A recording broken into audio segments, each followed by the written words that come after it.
few swimmers going well. And it is Same, the Egyptian. Fantastic swim, caught everybody by surprise. I don't know if I could celebrate this, honestly. I swam in one pool actually that had bromine instead of chlorine. What? Bromine قال And on that note, See, and that's why Egyptians are funnier. That's why Egyptians are funnier. You stick to free Palestine. Let us do the jokes. Got it. He was pretty outspoken about everything. Ahmed who? Muhammad Ali. Muhammad Ali Airport? Float like a butterfly, sting like a bee. Yeah, no, I know Muhammad Ali. Bro, you sure this You guy's just don't know Arab? his name when he says it in Arabic?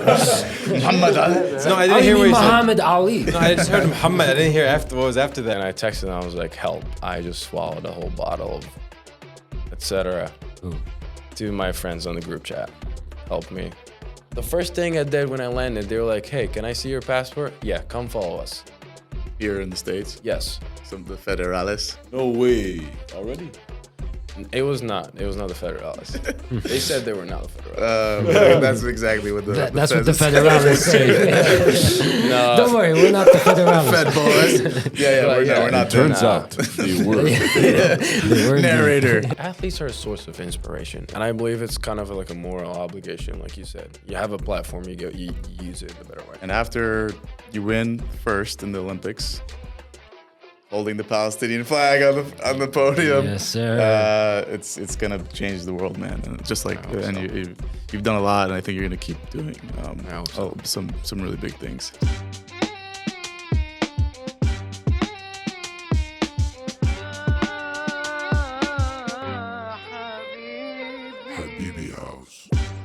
It's been a really mentally tough week for me. I've been getting death threats. People have been attacking me all week for supporting Palestine. My family goes to sleep not knowing if I'm going to wake up tomorrow, somebody's going to break in my room. And honestly, I don't know. I don't know if I should celebrate this or not. My brothers and sister are being killed in Palestine right now. I'm threatened with that just because it's the cause I'm standing for. What episode is this? 9? Episode 9.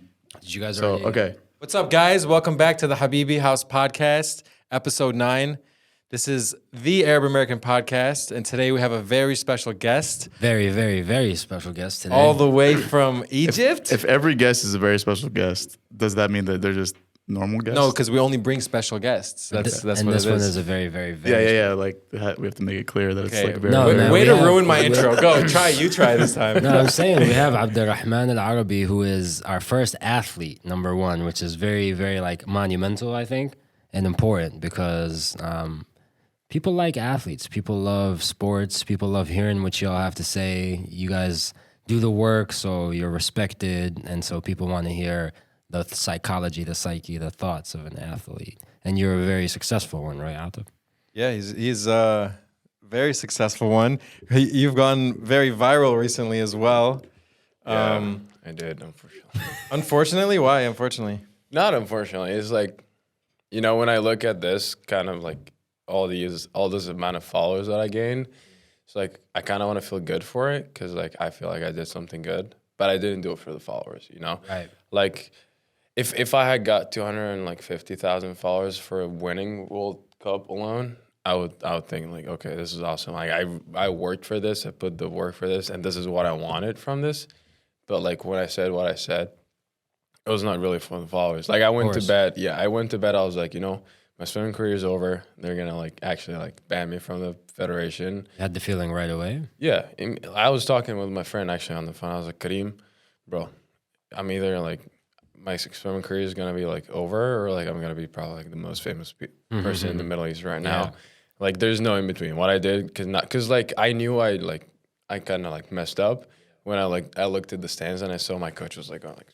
Really? No way. Because he's like my dad. Okay. And Yeah. and like Your dad wouldn't have had that reaction though. Your dad would have been like, "Hey, honestly, no, because Really? my mom was freaking out.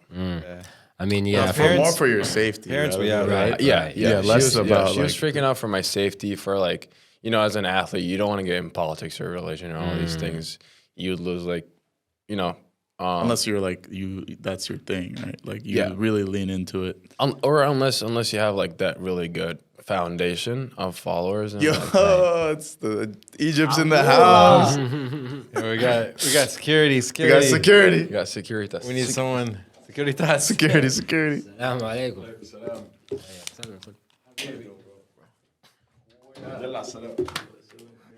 Got your shirt. Oh shit. It doesn't fit. Size too small. One or two sizes. Atufa. Not Come working? sit down to me. That's what my mom calls me. Tufa? Atufi. Atufi. Tough. What's your nickname? Haridi? That's the nickname? How'd you come up no, with where did Haridi come from? Haridi. Have you guys seen Morgan Ahmed Morgan in the movie?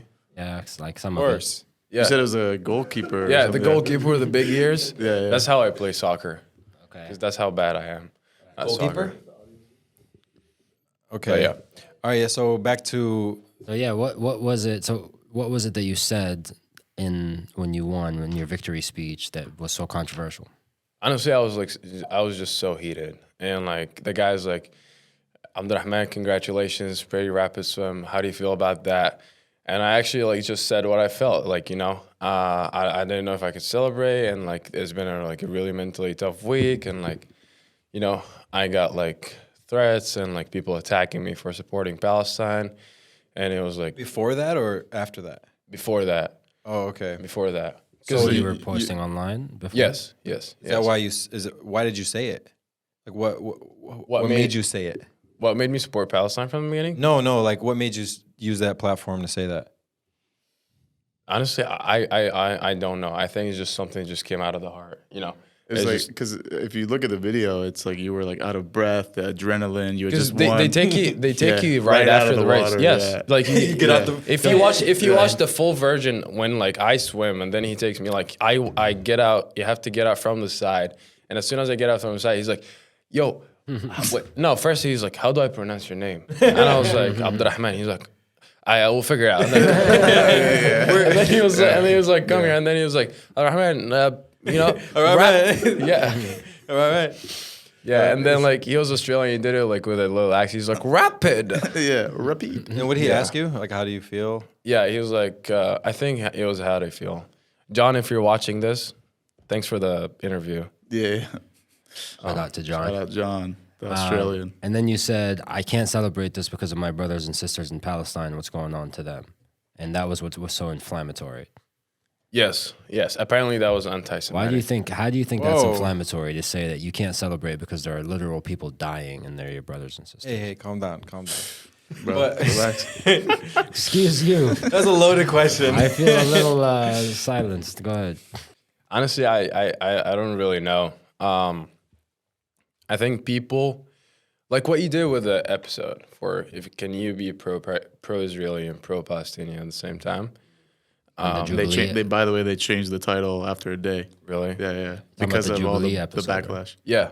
I didn't really watch the full thing. I just watched, a couple snippets of it. But like people think that for you to celebrate Palestinians, that means you want everybody else in the world to die. Right. You support Palestine, you want anybody else to die. It doesn't care what religion they follow, what nationality they hold. Because, in a matter of fact, Israel doesn't only have Jewish people. There are Christians living there too. What is there any other cause that if you support you're considered violent? Like without questions asked, you just say shout out to X and you get a backlash besides Palestine? I wouldn't say that much of a backlash. Yeah, what was the reaction? Unless you say like shout out to the KKK. And I have an interesting segue to that because before Notre Dame, you went to Louisville, right? Yeah. So the airport in Louisville is named after who? Muhammad Ali Airport. Yeah. Who? And I believe that guy was pretty outspoken about certain things, right? So He was pretty outspoken about everything. Muhammad who? Ali. Muhammad Ali.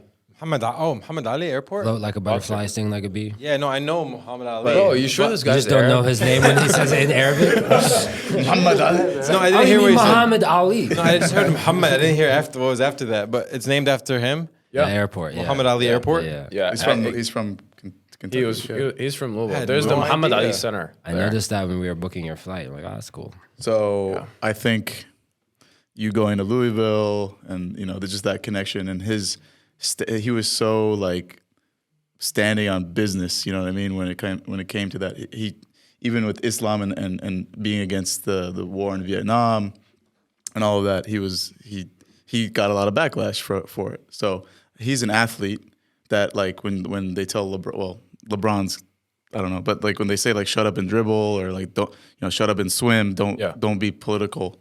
I don't like they're just trying to silence you. Yeah, he was supposed to go to the war, and then they made him quit boxing for a couple of years. Do you look up to Muhammad Ali? Is he one of the best athletes of all time, you think? Or who are your favorite athletes, if not him? See, this is going to be an interesting thing, I would say. I don't really follow sports that much. I do sports, I just don't follow sports. I can relate to that, actually. Yeah. It's like overdoing something. Yeah. Do you know who Michael Phelps is? Yeah, I do. I do. He's that weed smoker, right? No, Subway sandwich. I mean, it's kind of the same thing like Usain Bolt. Usain Bolt used to smoke weed No, I'm too. just saying like they made such a big deal about it. Like everyone, Yeah, and then everyone he smokes won like weed. 6 gold medals or something. I think it was his DUI that made it very controversial. Have you guys seen the Way to Gold, the documentary? So he made a documentary about mental health. Okay. And he actually there are some people that it's a very powerful documentary. And one of them, I don't remember the name, but he died after he took his own life after the documentary. One of the athletes that was in the documentary. Like one of the teammates of He was, I think he was a snowboarder, and he went to a couple of Winter Olympics. I love how Omar is just like folding in the back. Yeah. Background. he's doing laundry back there. Laundry, yeah. But in the documentary, he talked about his DUI and how like one simple mistake for an athlete or anybody that is like somehow discredits everything. Like because he got one DUI, that means we And can. was it under the influence of alcohol or weed? I think he only talked about the influence of alcohol. So I feel like again, So usually it's for alcohol usually. Yeah. So speaking of like the athletes and athletes speaking up and what you did, do you think that athletes have a responsibility, or is it more of a privilege for them to get to like impact social issues and speak up? Like how married do you feel to the idea of using your platform to influence? Or are they separate things? okay. I feel like people like athletes because they inspire people. If you ever seen, there's this movie Up in the Air where George Clooney asked the guy, he's like, why do people like athletes? And then the guy was like, because they bang bikini models. He's like, no, this is why we like athletes. And like, no, kids like athletes because they follow their dreams and they do big things and they impose a change on the society. Like this is, for example, why I talk about mental health. And me talk about mental health inspired me to talk about everything else in my life.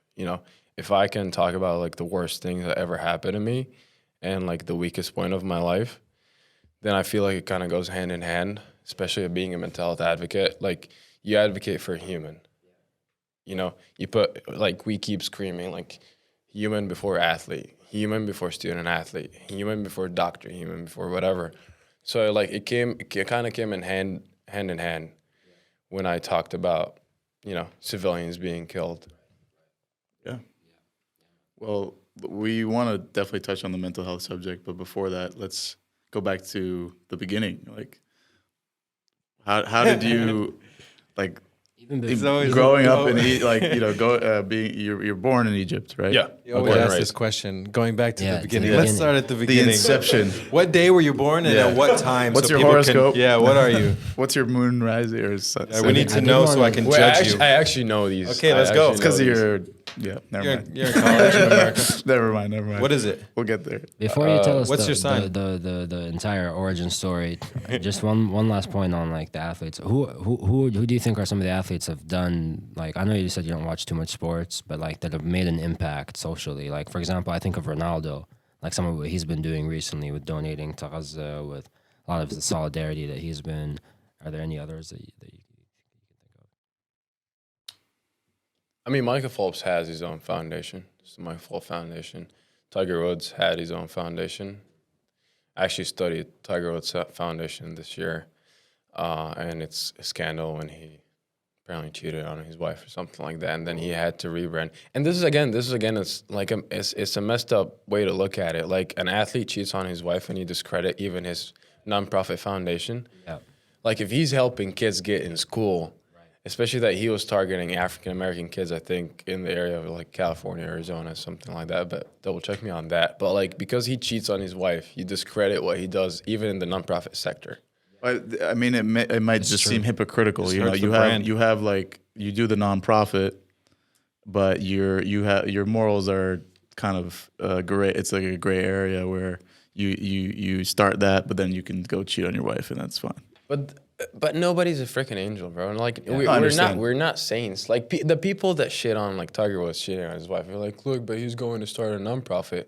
But at the same time, like, you know, you see, dude, even the concept of dieting and like lifting, like they tell you gotta allow yourself a cheat meal. Right. It's called a cheat meal, even though cheating is something that we stand against. But it's just a cheat meal. I feel like people put athletes on a pedestal, and then especially successful ones, and they expect, just like with celebrities too, they expect you to be this superhuman, and you can't make mistakes, and you do get ostracized.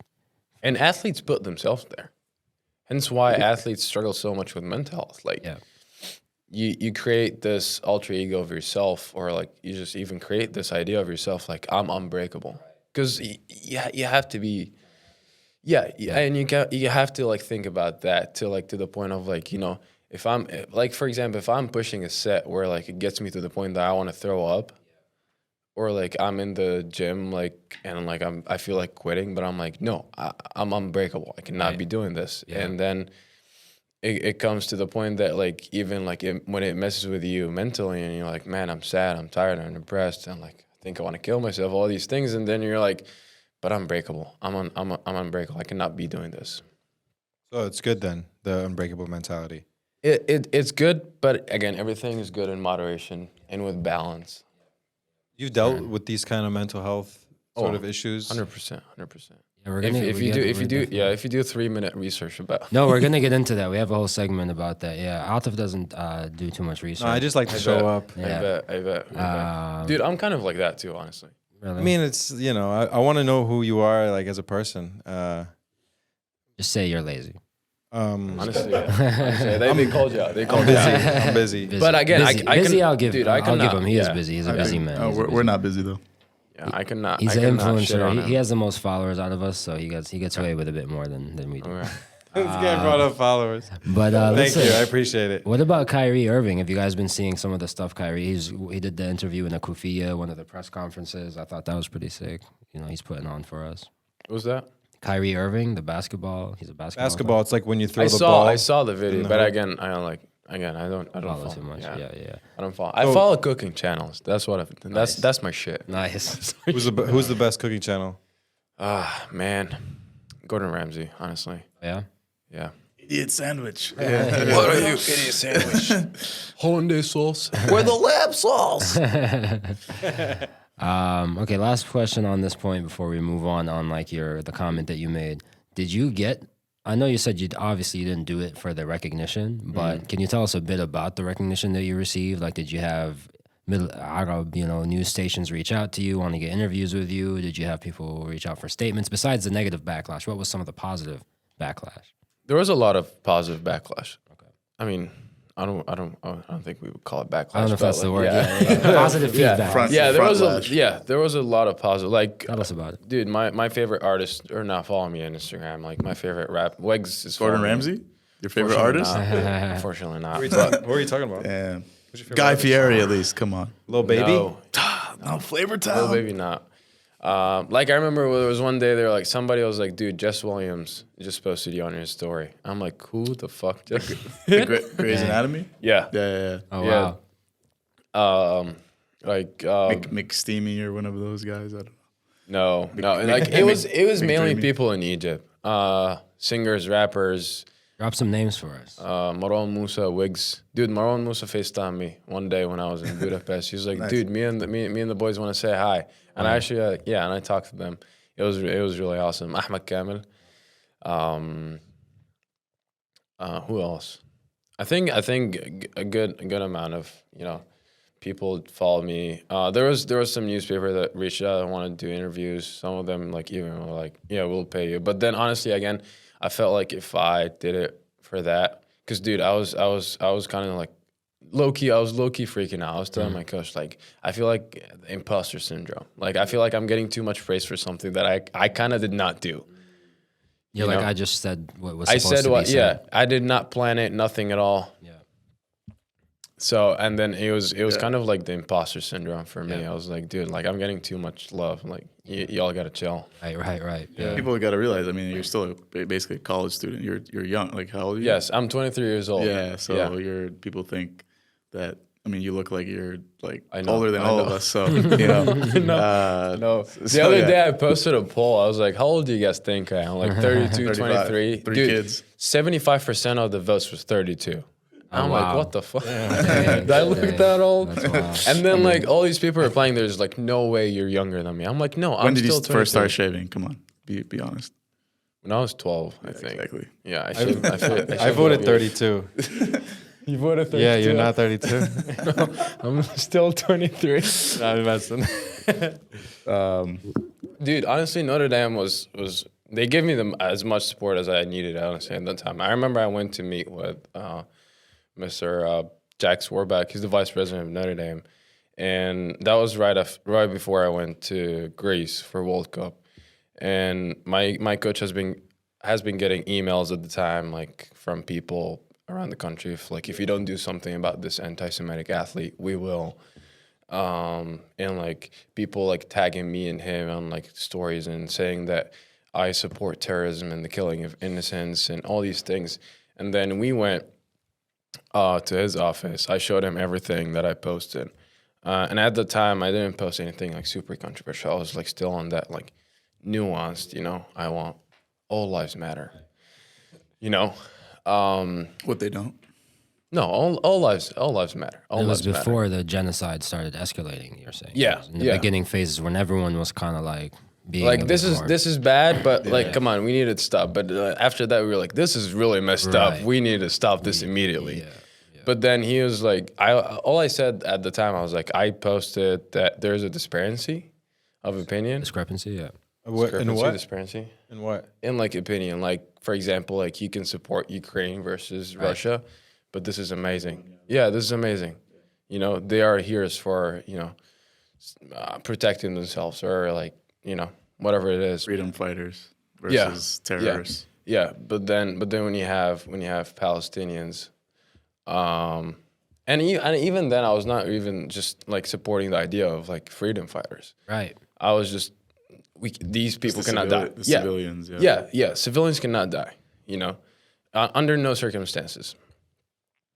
And Seems like a very rational, level-headed take. yeah, and then the second, and then the other thing that I posted was just a tally from the United Nations. Like this is the same numbers that Israel would use to like say that they are being killed and they're, and I was like, these are the only things that I posted. And he was like, I have supported athletes kneeling down for national anthem. I've supported athletes fighting for Black Lives Matter. I've supported athletes that fight for LGBTQ rights. I cannot come here and be like, no, this is where I draw the line. You have a right to use your voice. So use it as long as you believe this is the good cause. This is your coach talking. No, this is the vice president of the University of Notre Dame. Oh, okay. Wow, okay, awesome. Yeah, he was like, if as long as you're doing the right thing, and I would really advise you to make good decisions, but as long as you're doing the right things and supporting good causes, you will have my support. There was a negative backlash too, right? Yeah.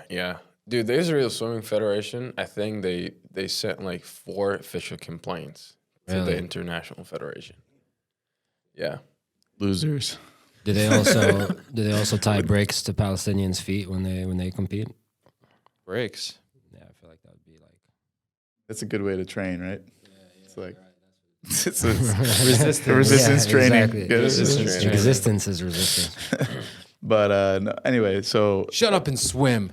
shut up and dribble. Shut up and Yeah. what is it? Streamline. Yeah, shut up and streamline. Yeah, I guess. shut up no, and- I think shut up no, and it dive. was shut up and swim. It was on one of the articles. It was like, you should not have gotten yourself into this if you don't want to deal with the backlash. Because I was like, I mean, the title was Abdurrahman Arabi criticizing the backlash he got, and then the comments were like, well, if you don't like it, then you shouldn't have spoken about it. Yeah. And I was like, I can't believe Can't win. you can't say I can't celebrate because my brothers and sisters in Palestine are dying, and that's a controversial statement. I literally can't, bro. If you shoot me, there's no way it's my fault. I got shot. You know what I'm saying? Unless you're the American media, then you could figure it out. But kind anyway, of, yeah. So like again, you were somebody born. raped somebody, and then they were like, what was she wearing? What was she wearing? Yeah, exactly. That's basically the but Hamas argument. Yeah. What were they wearing? But They were honestly, wearing flip flops. At least they weren't wearing diapers. That's for They sure. were wearing fake Gucci and shahatas. Yeah, exactly. I was like, Bro, Pampers? you know that shit is real. Though, Pampers? right? All right. So born in Egypt. Yes, right? born and raised. How long did he live there before moving? Until I was 18, and then I came to University of Louisville. And then I redshirted my first year. Yeah, I was recruited while I was in Argentina actually for Youth Olympics. And I get off the podium, and then coach comes up. He's like, "Hey, do you want to pursue your collegiate and academic career in University of Louisville?" And I'm like, Damn, recruited in Argentina. "Yeah." And I was To like, go to the and I was US. like, "What the hell is that?" And he was like, "It's in Kentucky." And I was like, What's that? Like the chicken? yeah, exactly. And I was like, "That's not something made up." He's like, "No, like it's to stay." And I'm like, I cool. love chicken. I'm like, "All right, let's do it." Wow. There's a lot of KFCs in Egypt too. Yeah, not anymore though. We He don't. nodded eat- his head so aggressively. He's like, yeah. Yeah, they're under the boycott now. Oh, yeah. Yeah, The Colonels boycotted too. fortunately, cool. Unfortunately. Dude, he's so good. It's the best fried chicken ever. You can't argue with No, me. Popeyes. Popeyes. You're talking about the best fried chicken fast food chain, not Yes. like in general. I mean, where else would you go for fried This guy's like, You there's gotta- a place on Third. Yeah, like right outside. Like literally, we just came from one. You don't go to fine Roscoe's, dining and be bro. like, "Can I get the chicken nuggets and fries?" Yeah, you're right. We gotta take you to Cane's on that you're on the west side. Raising Cane's. Have you had it? Yes, we have Raising Cane's. Oh, you guys have it over there. Okay. You don't like it? You don't like it? No, Cane's? I like Cane's. I like Cane's. KFC. No, okay, KFC in the Middle East is so much It's better than different. KFC here. It's 100%. Yes. Every fast food in the Middle Like, East. dude, when yeah, exactly. He knows. Dude, we went to Saudi. Wait, dude, What do you mean by that? because he's from, because he has spent much time. you know, the boys gotta eat. He goes, What do you mean by that? What do you mean by that? What you mean, my boy? What you mean, my boy? Bro, McDonald's in the Middle East, bro. Oh yeah. Different story. Bro. No, McDonald's Europe is better than McDonald's Middle well, they East. charge you for ketchup in Europe. I had McDonald's Europe once in like 2000, like 10 years ago. Yeah. No, dude, I had it Same. 20. Up to this point, I cannot forget the Big Mac I had in Spain, 2018. It was Smack unbelievable. Yeah. It was Time and date. unbelievable. It was unbelievable, bro. It was No, probably yeah. the best Big Mac I've ever had in my life. Yeah. That's how I feel about the ones in Jordan, dude. Like it's just basically the bottom line is the ones in America suck compared to I the will rest of say, them. like in Paris, for example, the McDonald's is like a actual really nice looking restaurant and stuff. Like they have a Croissant. yeah. Croissant. They have a croissant burger in Paris. Yeah. That would be nasty. Called a Royale. That would clog my arteries in the third bite. Yeah, literally. Yeah, Croissants are but good. it's a real thing. Like Middle East restaurants, fast food are definitely way better. Burger Like- King too. Burger King? No, Dude, I no. have really bad experience with chicken Burger Royale. King. I I'm don't- not gonna lie. The Burger King I Yeah, had in I Lebanon stopped- yeah. was not it. I'm not gonna lie. The Did you shit McDonald's, yourself too? huh? It just wasn't good. I feel like nobody was coming to it, so the food was just bad. McDonald's like slapped every time. I'm not gonna lie. KFC, I'm not gonna lie, it was kind of mid in Lebanon, and it's like it's KFC like in Saudi American Arabia was prices really too. good. Oh, KFC okay. in Saudi Arabia was really good. You ever had that bake? Yes. Yes. Oh, I've Yes. heard about this See, one. you got offended, but you got so excited when he said the big. You got. Honestly, yeah. El Big has like about to pull the mic off. what was the name of the nuggets? Misahab. I love how this turned into like a Food critic. I mean, he is. See, I got you guys. I got you hooked on the food. I'm telling you. Food is the best. I mean, we just got some food right down the street right before this, so that was That was pretty good. How was it? It was all right. He's a little salty, right? It was really salty. Yeah. You should have went to In-N-Out. I mean, Yeah. It was right next to the airport. yeah. Well, But you have had But Giga said took 17 hours to come get me, so. LA traffic, man. Of course. He's never late usually, so I'm surprised, dude. If it wasn't for me, you wouldn't have even got picked up. Bro. So, No, I would have just Ubered, honestly. It's not that far, right? What is an Uber in LA? Like $74? okay. just So to get again, so I told you Expensive. I told you the life hack. So never Uber from LAX. True. Always do what you just did. You take the shuttle to the hotel and then Uber from the hotel. It's Okay. like half as expensive. Or you call a friend Yeah. and give him gas money. Shout out my boy Talal. Last 2 times he picked me up from the airport. I got him food and gas. Don't gotta pay the Uber. Right. Not gonna pay no $30 Uber. You know, Yeah. $10 for food, $20 for gas. Last 2 times, but last 10 times. bro. Yeah, honestly. shout out to you. 100%. Shout out to you back, bro. Hey, I feel give you a quarter tank and a In-N-Out burger. Yeah. That's the deal. So how did you get into swimming? I have ADHD. Oh, wait, me okay. too. Yeah. Interesting. I can tell. Hey, let's go. Real recognized. I told you, Mom. I I wasn't told you. lying. My mom thinks I don't have it, but I'm like, My mom knew I had it, but she never let me like go on like the medicine for it when I was I young. mean, I never Probably a took good idea. medicine for it. My sister did take medicine for it, but I never did, honestly. how did you know that you had it? I mean, it was pretty obvious. I get kicked out of class every day for talking and like making like a lot of trouble. Could not like sit still. شاغب. بالظبط مشاغب. And then my mom took me. Honestly, I'm really thankful for my mom. Like she's really open about mental health and like she's like educated. She thinks of it as important as physical health. And she took me. That's rare, right? In an Arab. Honestly, yeah, it is. Do you get offended when somebody like I feel like ADD and ADHD and a lot of OCD and all these acronyms get overused a lot too? Do you see that like especially in college, people are taking Vyvanse and Ritalin and stuff Adderall and and all these Adderall guys. to like study and stuff. So I feel like everyone has do ADD. you think it's abused? Like people just say, "Oh, I have ADD." Like I don't know. I just feel like people say that all the time. I think yes, there has to be a balance for it. If you need it, then you need it. If you don't, then you know. But like you have, it's your own mental health and like it's your own brain. Nobody really can tell. Like you have to be your own judge and you have to be honest with yourself. Like, do I really need to take Adderall, to study all year long, or is it just finals time, or or is it? I don't know what it would be. Right. So you're saying that you kind of took a path that was more like in working out or like in training that kind of focused you.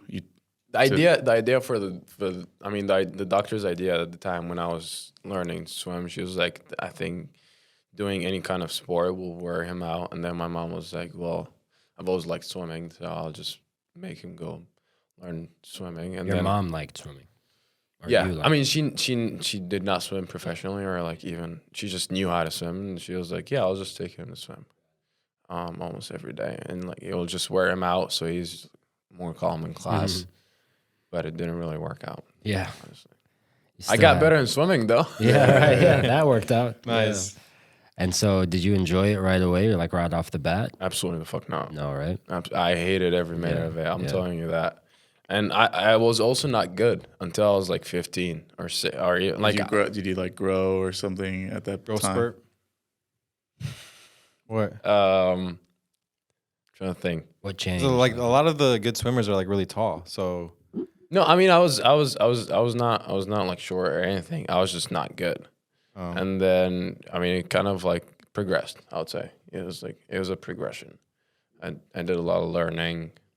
And it's just and I joined the national team when I was 17 years old. And yeah, from then it kind of like I would say like a kind of near goal and I achieve it and then I'm like, all right, what's next? Is that when you started enjoying it more? Is when you got better at it, or when did you start enjoying it? Do you enjoy it? Right now, I'm in between. Not gonna lie. Like I'm at this point where like, okay, I like swimming, and I can do this for free, but at the same time, I'm an athlete. I want to make money off it, but I can't. Because you're in college. First, because I'm an international student athlete, I'm on an F1 visa, so I cannot Have a job. You can't have a job. Basically. I mean, I can Can't have, get paid. Well, I can get paid if it's something related to my, my major, which is nonprofit. Okay. You're not profiting this year. Great choice. But you can't get paid as an athlete like the other athletes.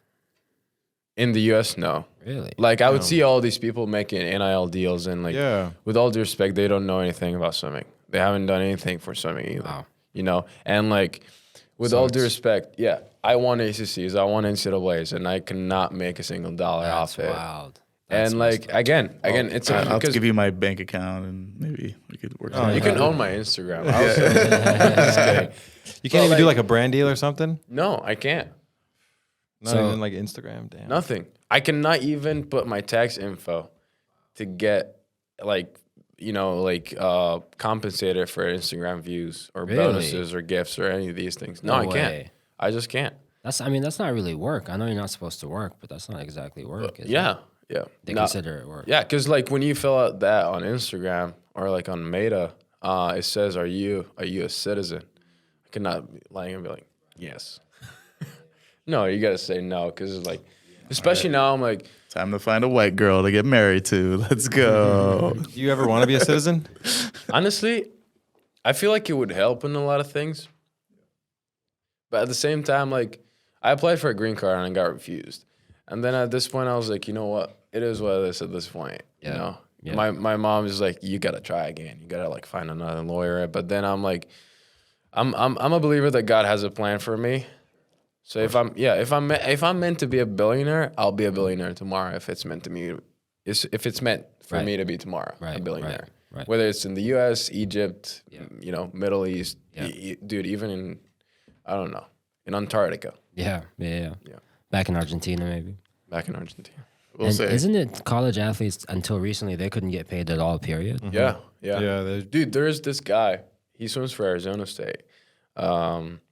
His name is Grant House. He sued the NCAAs for that, and it's gonna be a class. Yeah, it's gonna be a class action, and every athlete that played in the NCAAs will get money from NCAAs.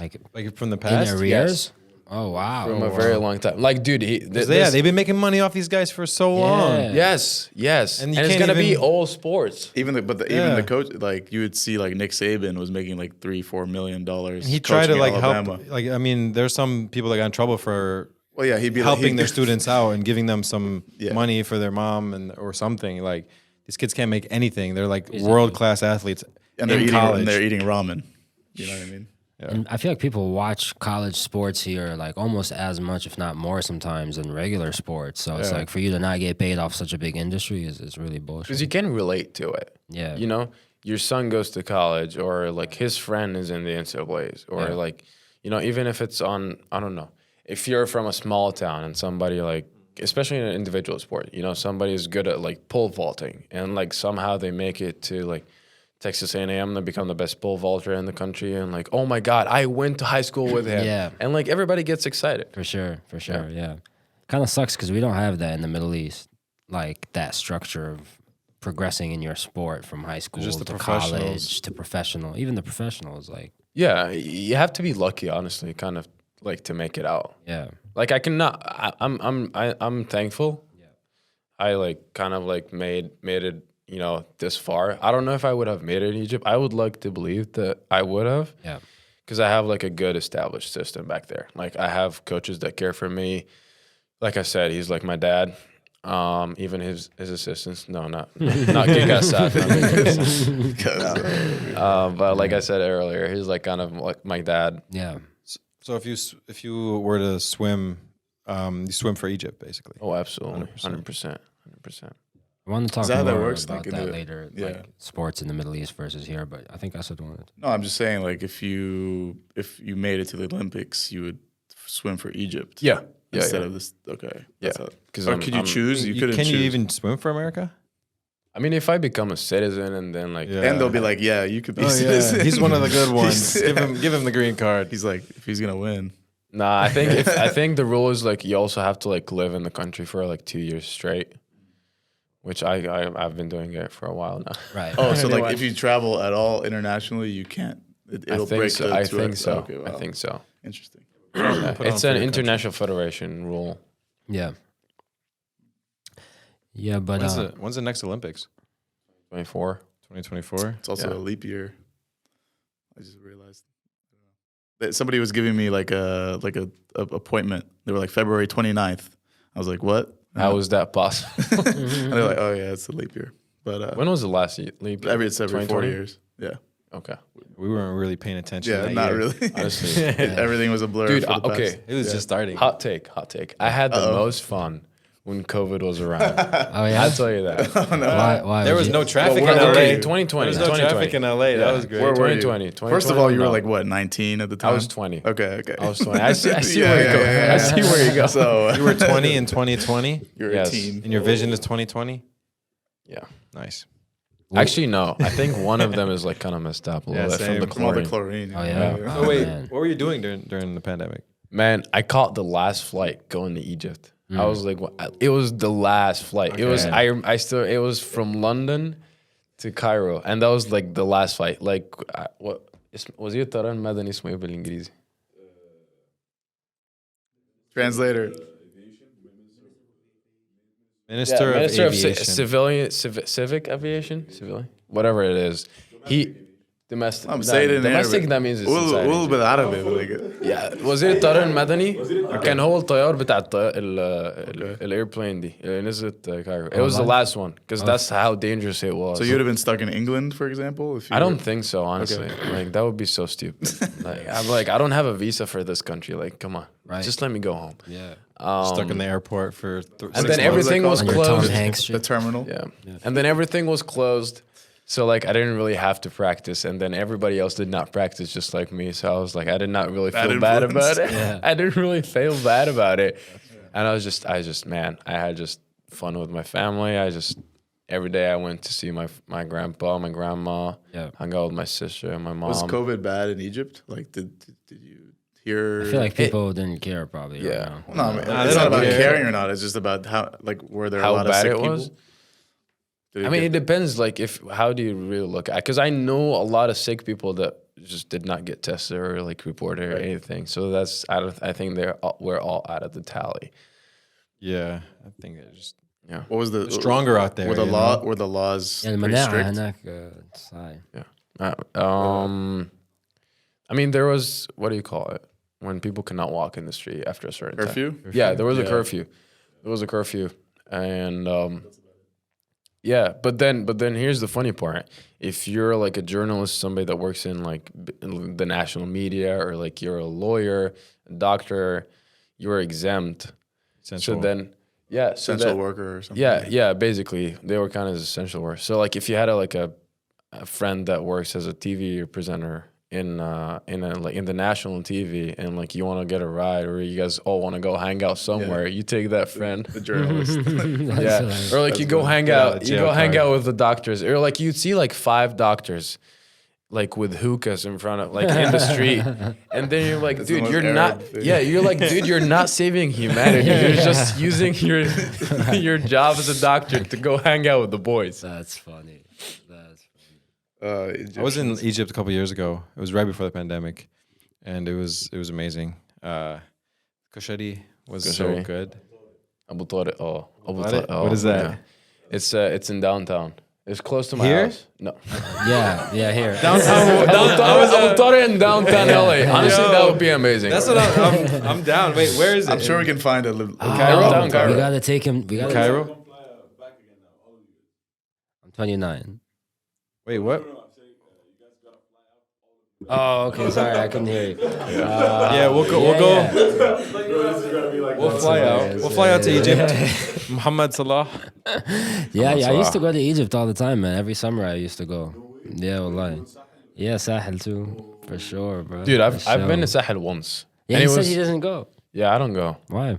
It's so overrated. And is like, it? No, it's and not. now, It's fun, dude, now bro. everybody's just naked, drinking, doing drugs, and it's They've like, been for since a long time. see, but I didn't know about it then. Now I know, so I don't even want to go. Yeah, we I know, were kids, and I always had practice.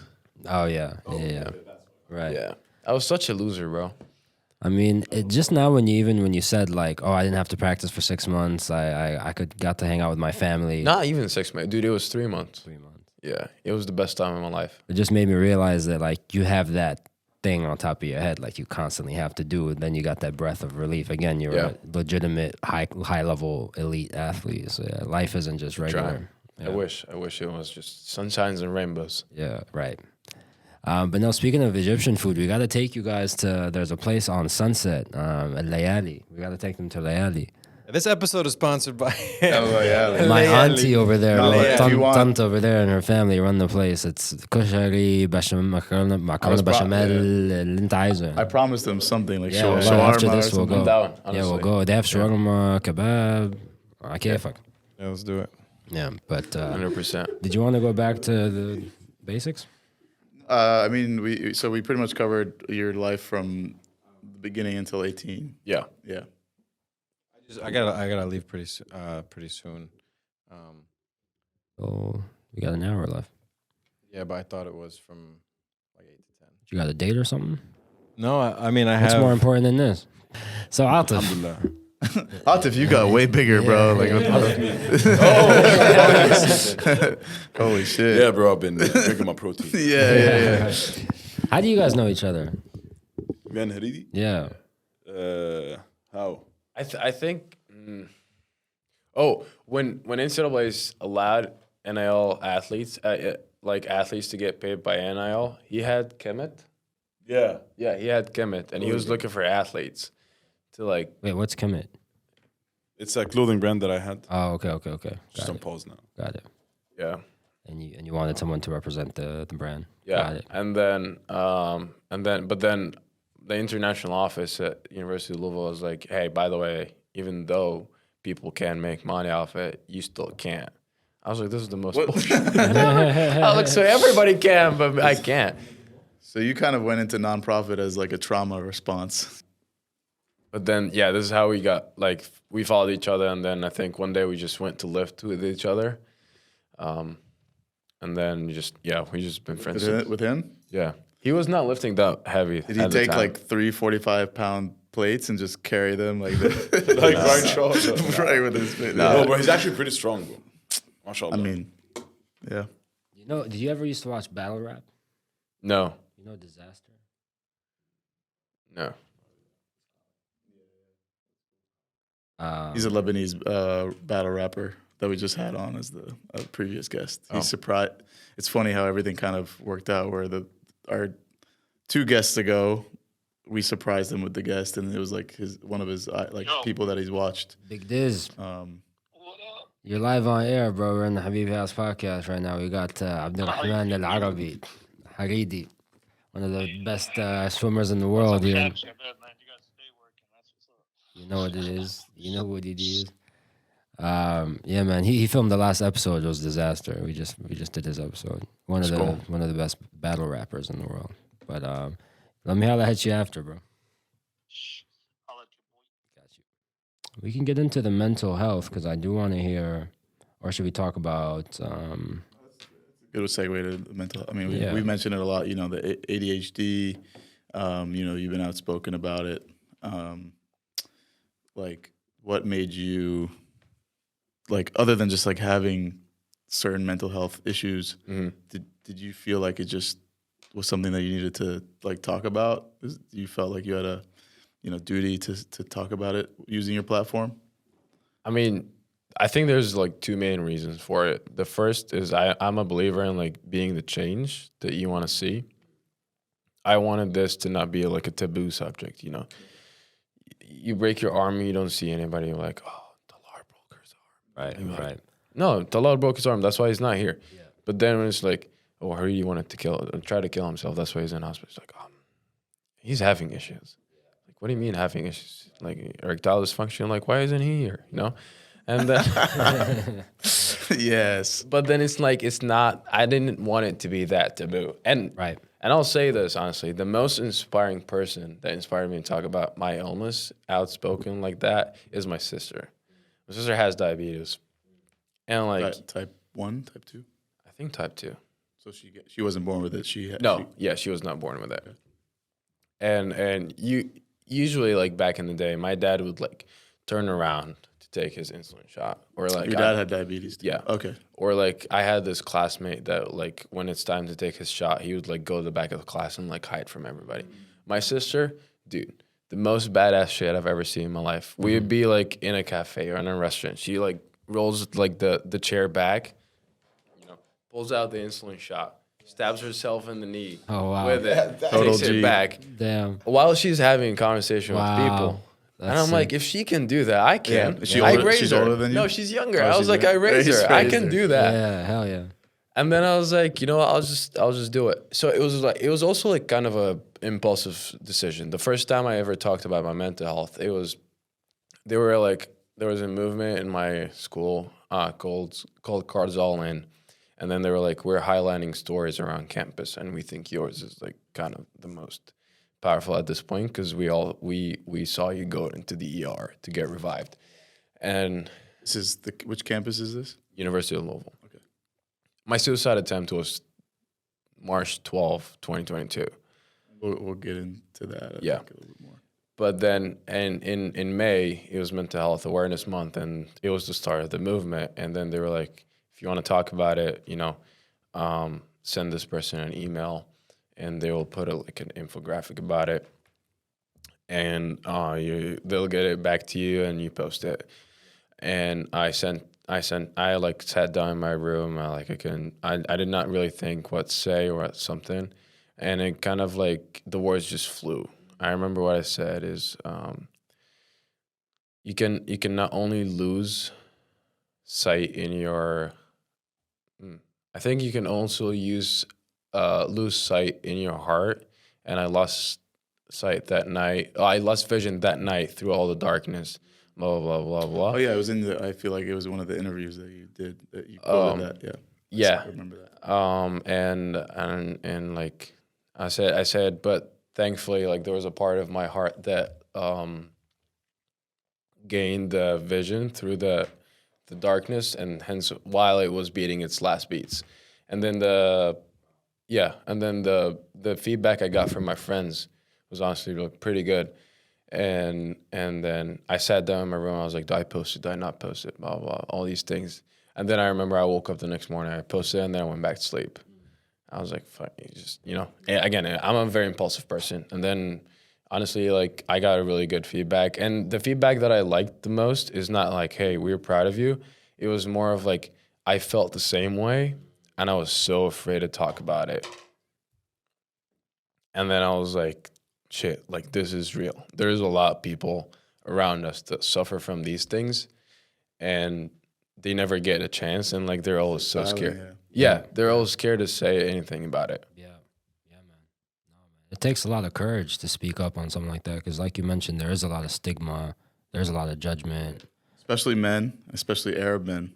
Especially Arab men, athletes. The trifecta. The superhero. Yeah. So, Yeah. you know, you're saying like your dad would hide and stuff. Is it because he was just, do you feel ashamed in like Arab culture or just as a man? Like, why do you think he, I feel like in Arab, like, like when you mention a therapist, for example, in the Middle East, people like laugh it off.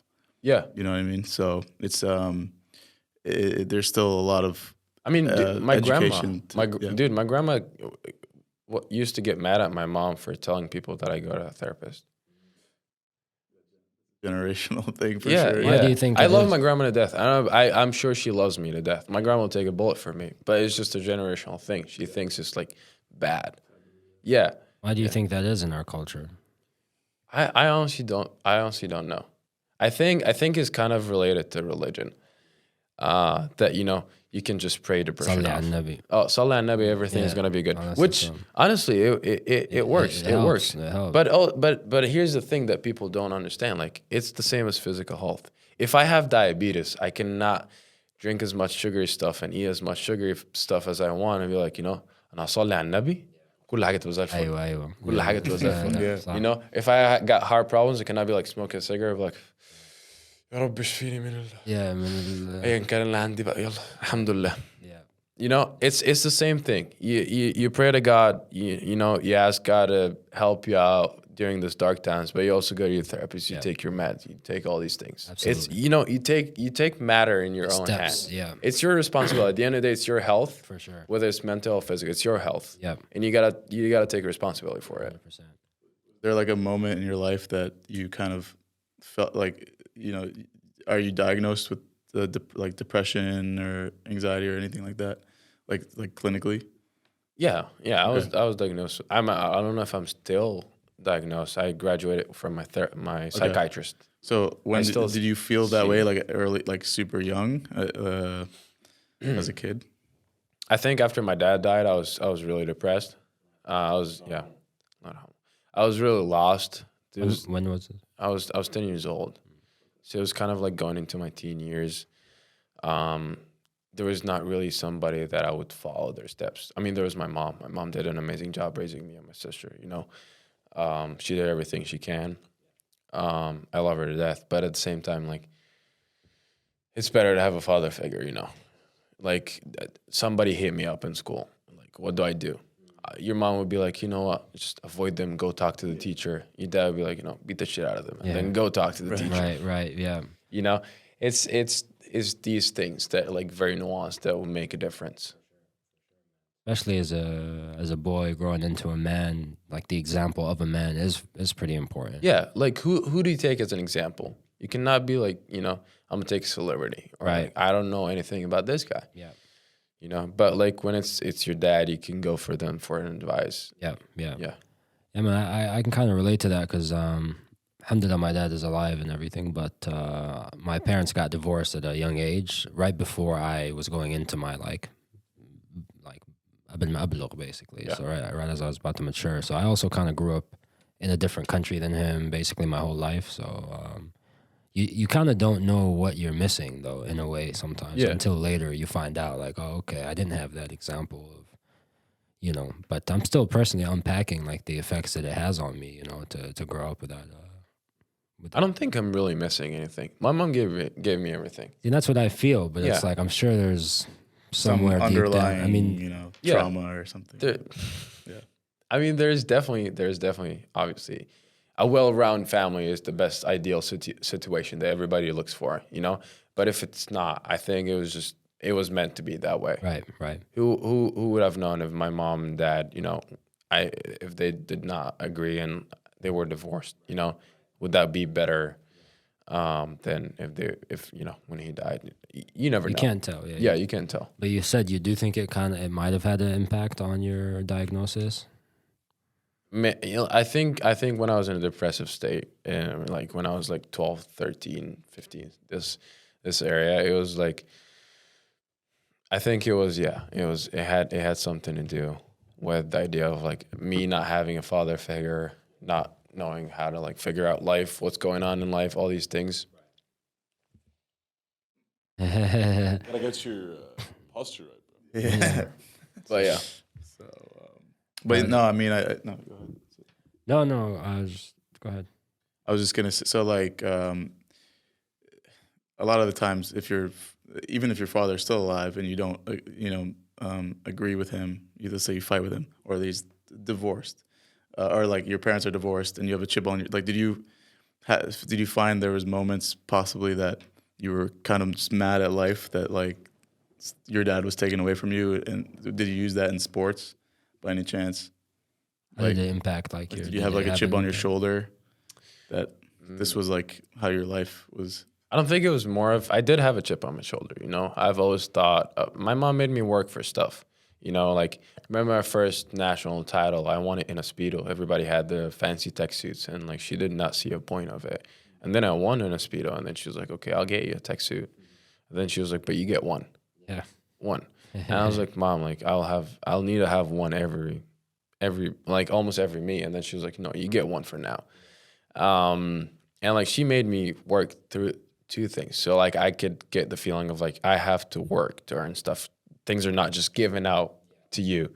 So like, it was that, I think that was the chip on my shoulder at the time of like, okay, my mom is doing a lot of things for me, and I need to do well to earn more and like, give back kind of way, kind of to her. So she raised you right. You weren't spoiled or got everything. I don't think easy. I was spoiled. Some people would argue with her that I was spoiled. Oh yeah. Yeah. Because she was like very lenient. We were like more friends than we were son and mother at the time. But I think she did a good job. You have siblings? I have a sister. Yeah. Older or younger? Younger. Yasmin. Oh, that's right. You mentioned she was younger. Yeah. She's 4 years younger than me. Got it. Okay. It's the opposite of me and my sister. We got the 4 years older. She's 4 years older? Yeah. How's that? I got two. My second mom. Okay. Yeah. I was gonna say Yeah. that. I feel like that's the way to do it. Pretty much. My sister's 9 years younger than me. And you're the third dad probably. I don't know if it works with men like that way, right? Like It depends. Like It depends brothers. of the dynamic of the family. Like me and my sister are more of friends yeah. than we are like older. Unless there's trouble, Right, Like right. there's shit going on. Then like yes, I'm the older brother. I'm the man. And Right. other than that, we're just homies. Yeah. For sure. But yeah, Yeah, something about like the older sister, like that just assumes that like motherly. She's the mom. Yeah. Yeah. Whereas guys, I feel like we're just like because I feel like they assign them roles when you're young. Like I've seen my cousin and my younger cousin, like they would make her study for him, like teach him math, and like she was kind of responsible for his grades at some point, and like I could kind of see why she would take the motherly figure. Right. Yeah. I'm probably your sister was the same. For sure. Study yeah. for you, cook for you, all these things. Yeah, definitely. Us men don't do shit around the house. Yeah, girls are more responsible. I mean, it's just Be honest, yeah. My sister is a lot more responsible than me. Yeah.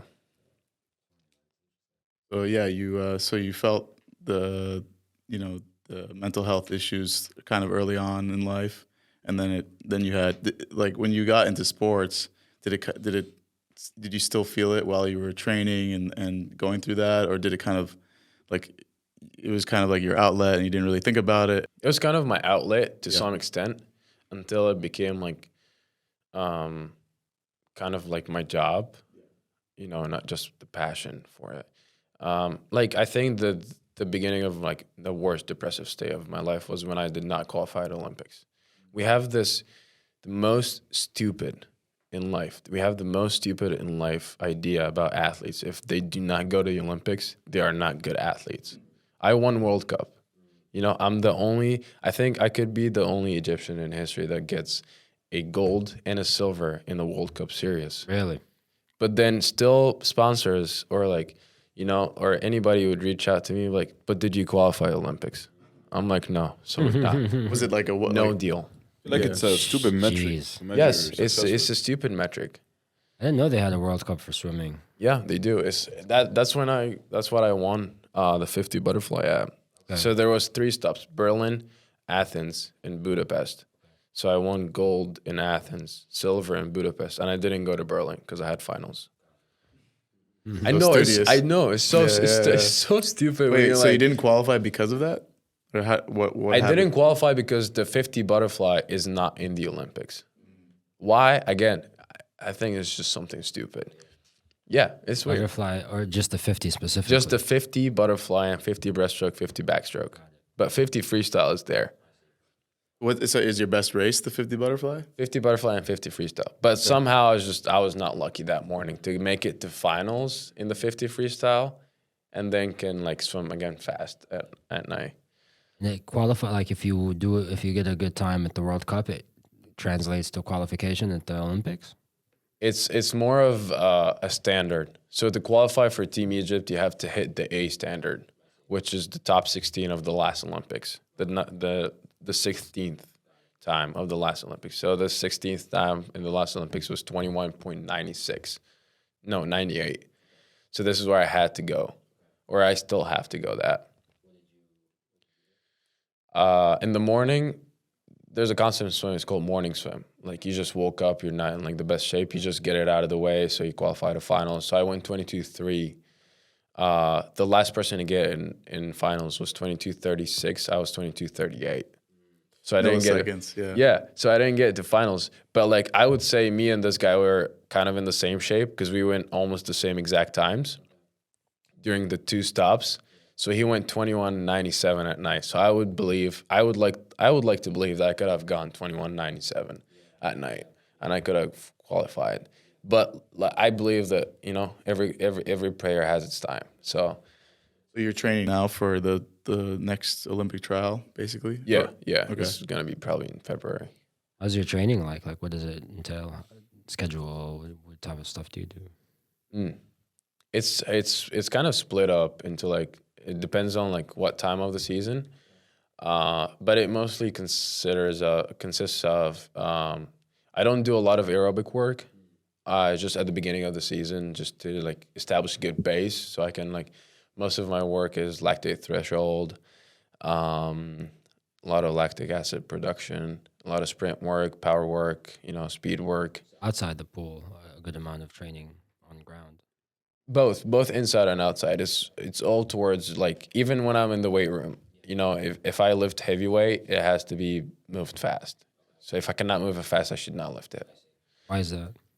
It's just Fast twitch muscle. exactly. There's no point of like getting bulky and big and like lifting just heavy ass weights for Anything, no it's counterproductive, right? Yeah. It just makes you heavy for no reason. I think it hinders you more than it benefits you. There's a time and place for it though. What about like for legs? Like, is that any different than the upper body, or is it still a fast move? It's still fast movement. Okay. Legs do take more oxygen though from the body. That's why like it needs more endurance for it, I would say. But again, I swim like swim a very short race. My aerobic system contributes to like 5% of like or like just 5 to 10%. Mostly anaerobic. You're Yes. sprinting all the time. Yeah. Like you don't even take your breath during the for real? race. Yeah, Really? yeah. Like I'm fit. You're not doing any of No, you can't, unfortunately. the time. Yeah, Yeah. you do lose time. Interesting. That's crazy. Just a full 50-meter, no Full breath. 50 meter, no breath. Yeah. I mean, that means you have to have some good aerobic fitness, right? To be able to take the 50 meters. Without Yeah. There's two phases. It's aerobic and anaerobic. Yeah. Aerobic uses oxygen. Anaerobic doesn't use oxygen. So, But when you're you have to sprinting, have yeah. the aerobic base to do Yeah, the yeah. anaerobic. Yeah. And how many hours a day are you training for typically in your season or in your peak time? Or In the peak time, like, take us through a morning. Like, you wake up. so we have 10 practices a week. Okay. Okay. Morning and afternoon on Monday, Tuesday, Thursday. Actually, no, it's 8. It's 9 or 8 practices. Actually, 9 or 8. Most of them consist of like from 1.5 to 2 hours. Sometimes it's 1 hour only. It's a good day. It's 1 hour only. And again, it really comes back to like what is in the practice, what time of the season are we in the practice? Like towards what we call taper, which is like the deloading phase towards the end of the season, we would do less time. It would be more focused. Got it. Okay. Yeah. So you're. Again, do you want to say something? No, I was just gonna ask how are you a bit of a celebrity on campus? How's the feedback from the On Notre ladies? Dame's campus? Yeah. Not really. I have not been there for a long time.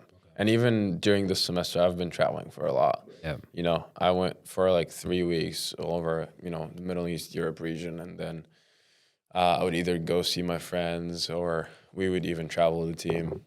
So no, I don't think I'm a celebrity on campus. Maybe Louisville's campus though. They still have my picture right on the side of the pool. Nice. It was funny because it was through the McDonald's drive-through is here, and then the pool is here. So every time I would get something from the McDonald's drive-through, the guy would look at the picture and then look at me because it says national champion. I'm like, so am I gonna get free nuggets or what? Literally about Free to ask nuts. you, did you get any free shit because of that?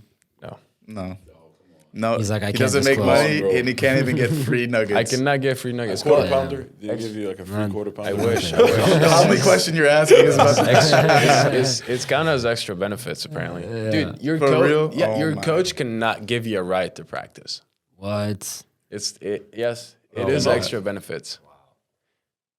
That's insane, man.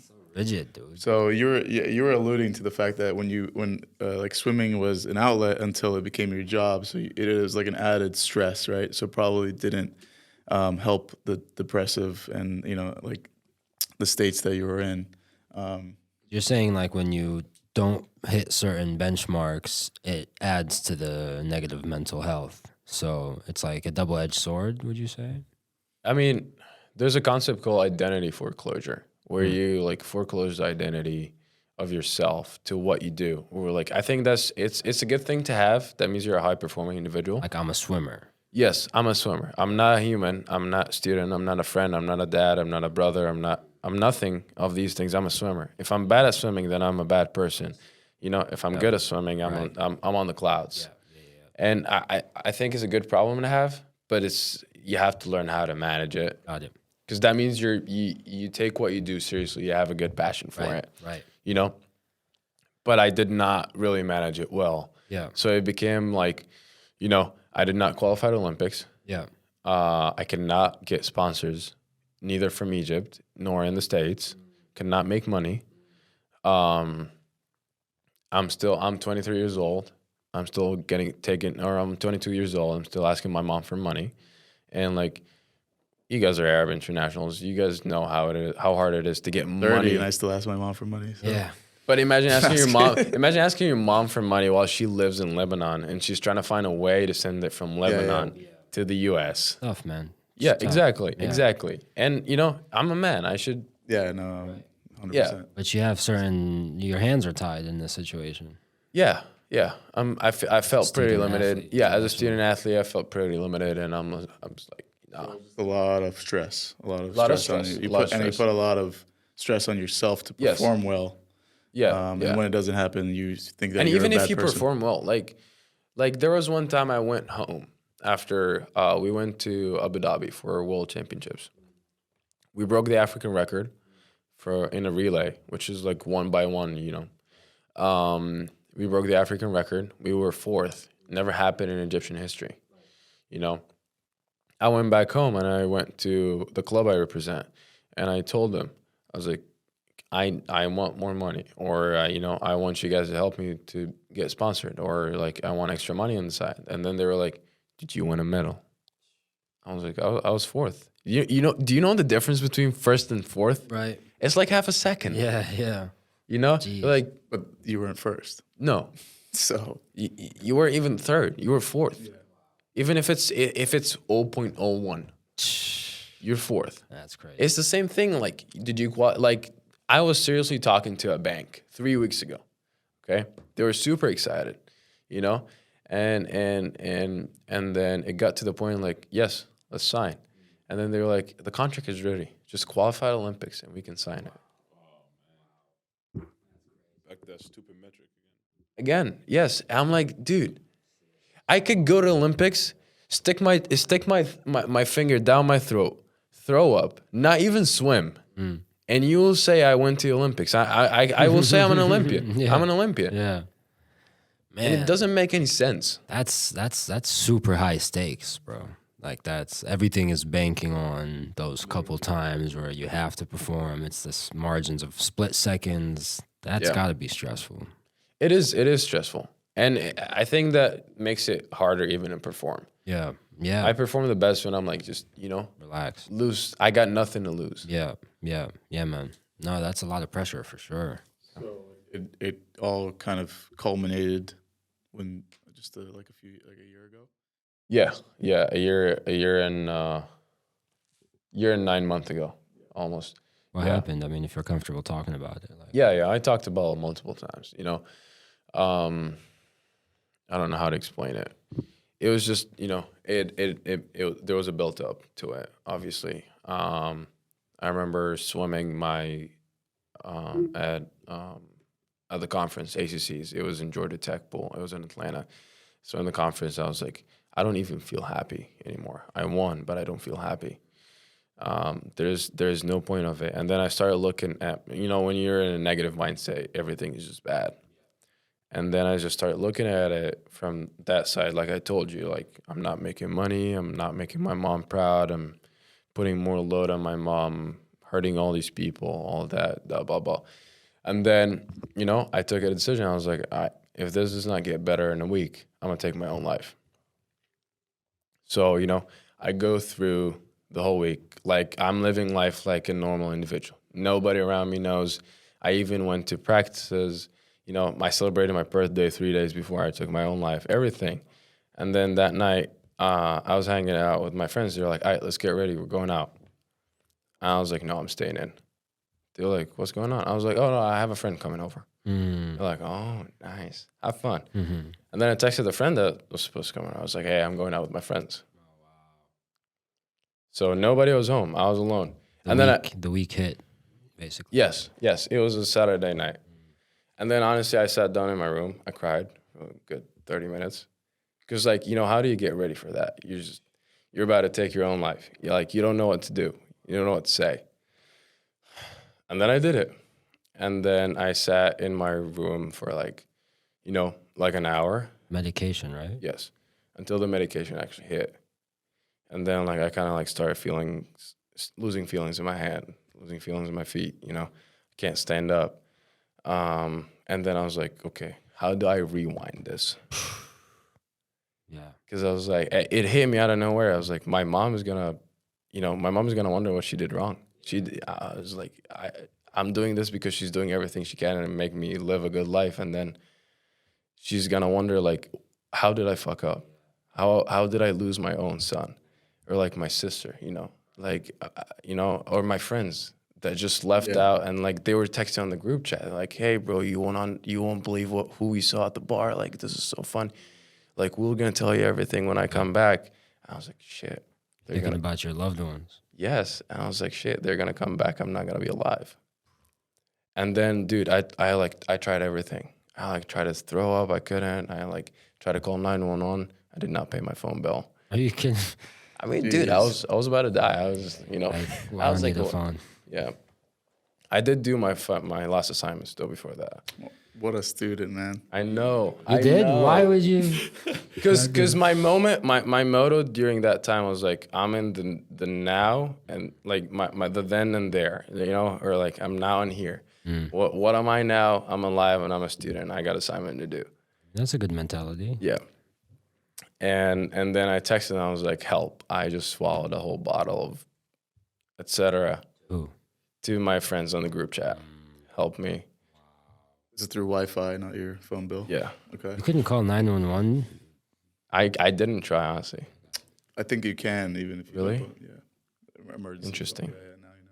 Hopefully you never have to worry about that. Yeah. That's for everybody out there. You can still call 911. Even if you don't pay your phone. Yeah, even if you don't pay. Even if you're a broke college student, you can yes, still call 911. Yes.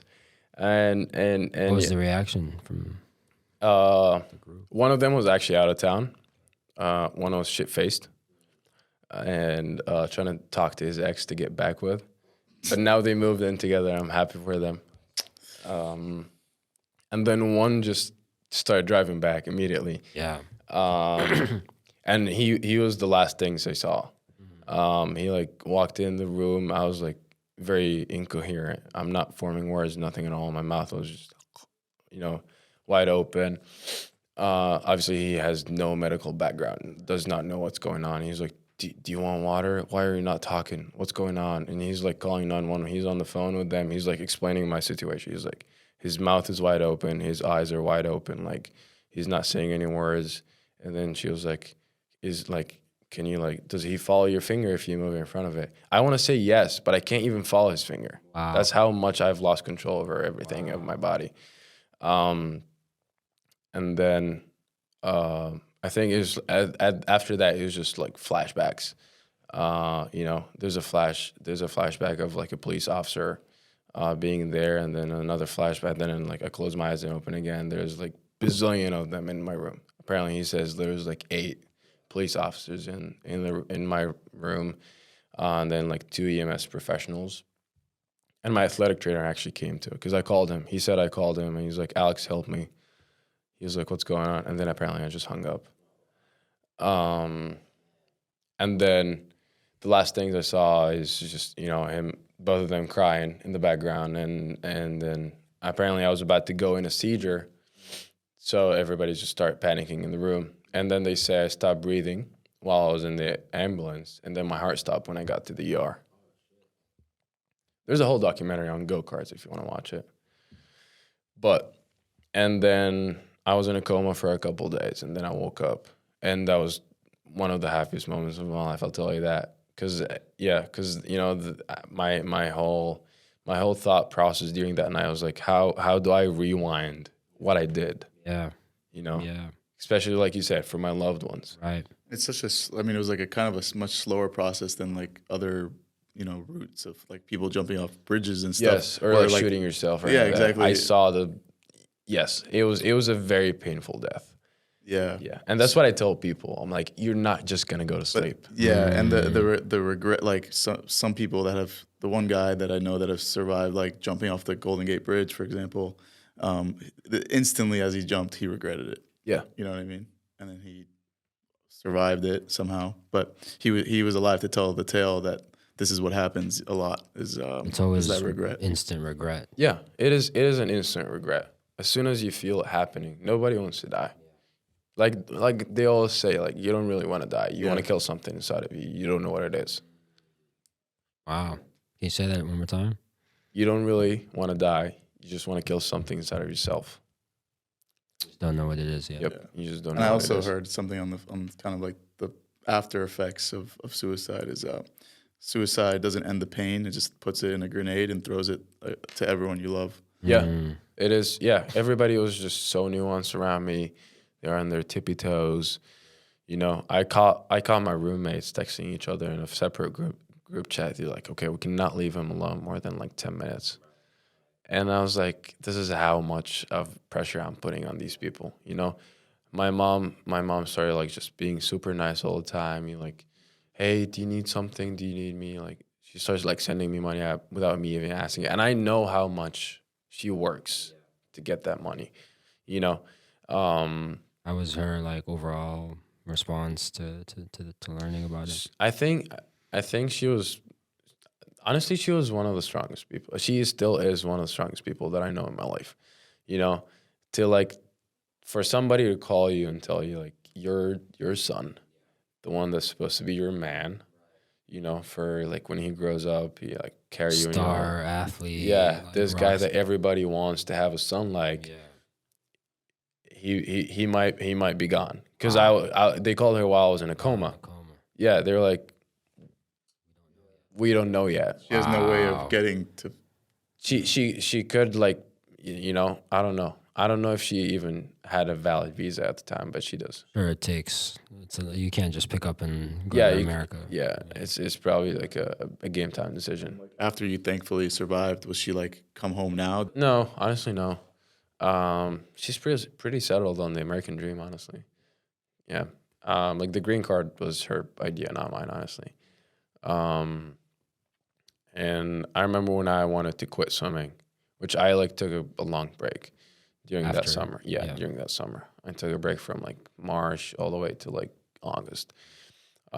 She was like, I don't think you should quit. Like it kind of like pays your bills. And I'm like, Yeah. I don't even get nuggets. Exactly. I was like, no. Yeah.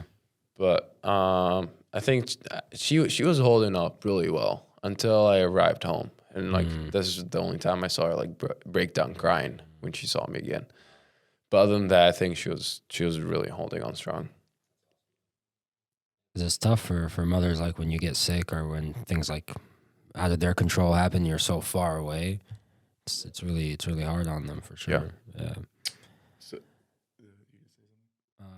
Well, just kind of like taking us through like since like from when you woke up, the initial feelings. I know you said it was relief, but like how from there on, like how you got back to yourself and how your journey to where you are now. Honestly, it was a very hard journey to get back into like, living life like a normal human being. I went through all the phases, honestly. I went through the party phase, the I don't give a fuck phase, like the I almost died, then I need to live phase, Like I said, I took a break from swimming, so all I did was just party.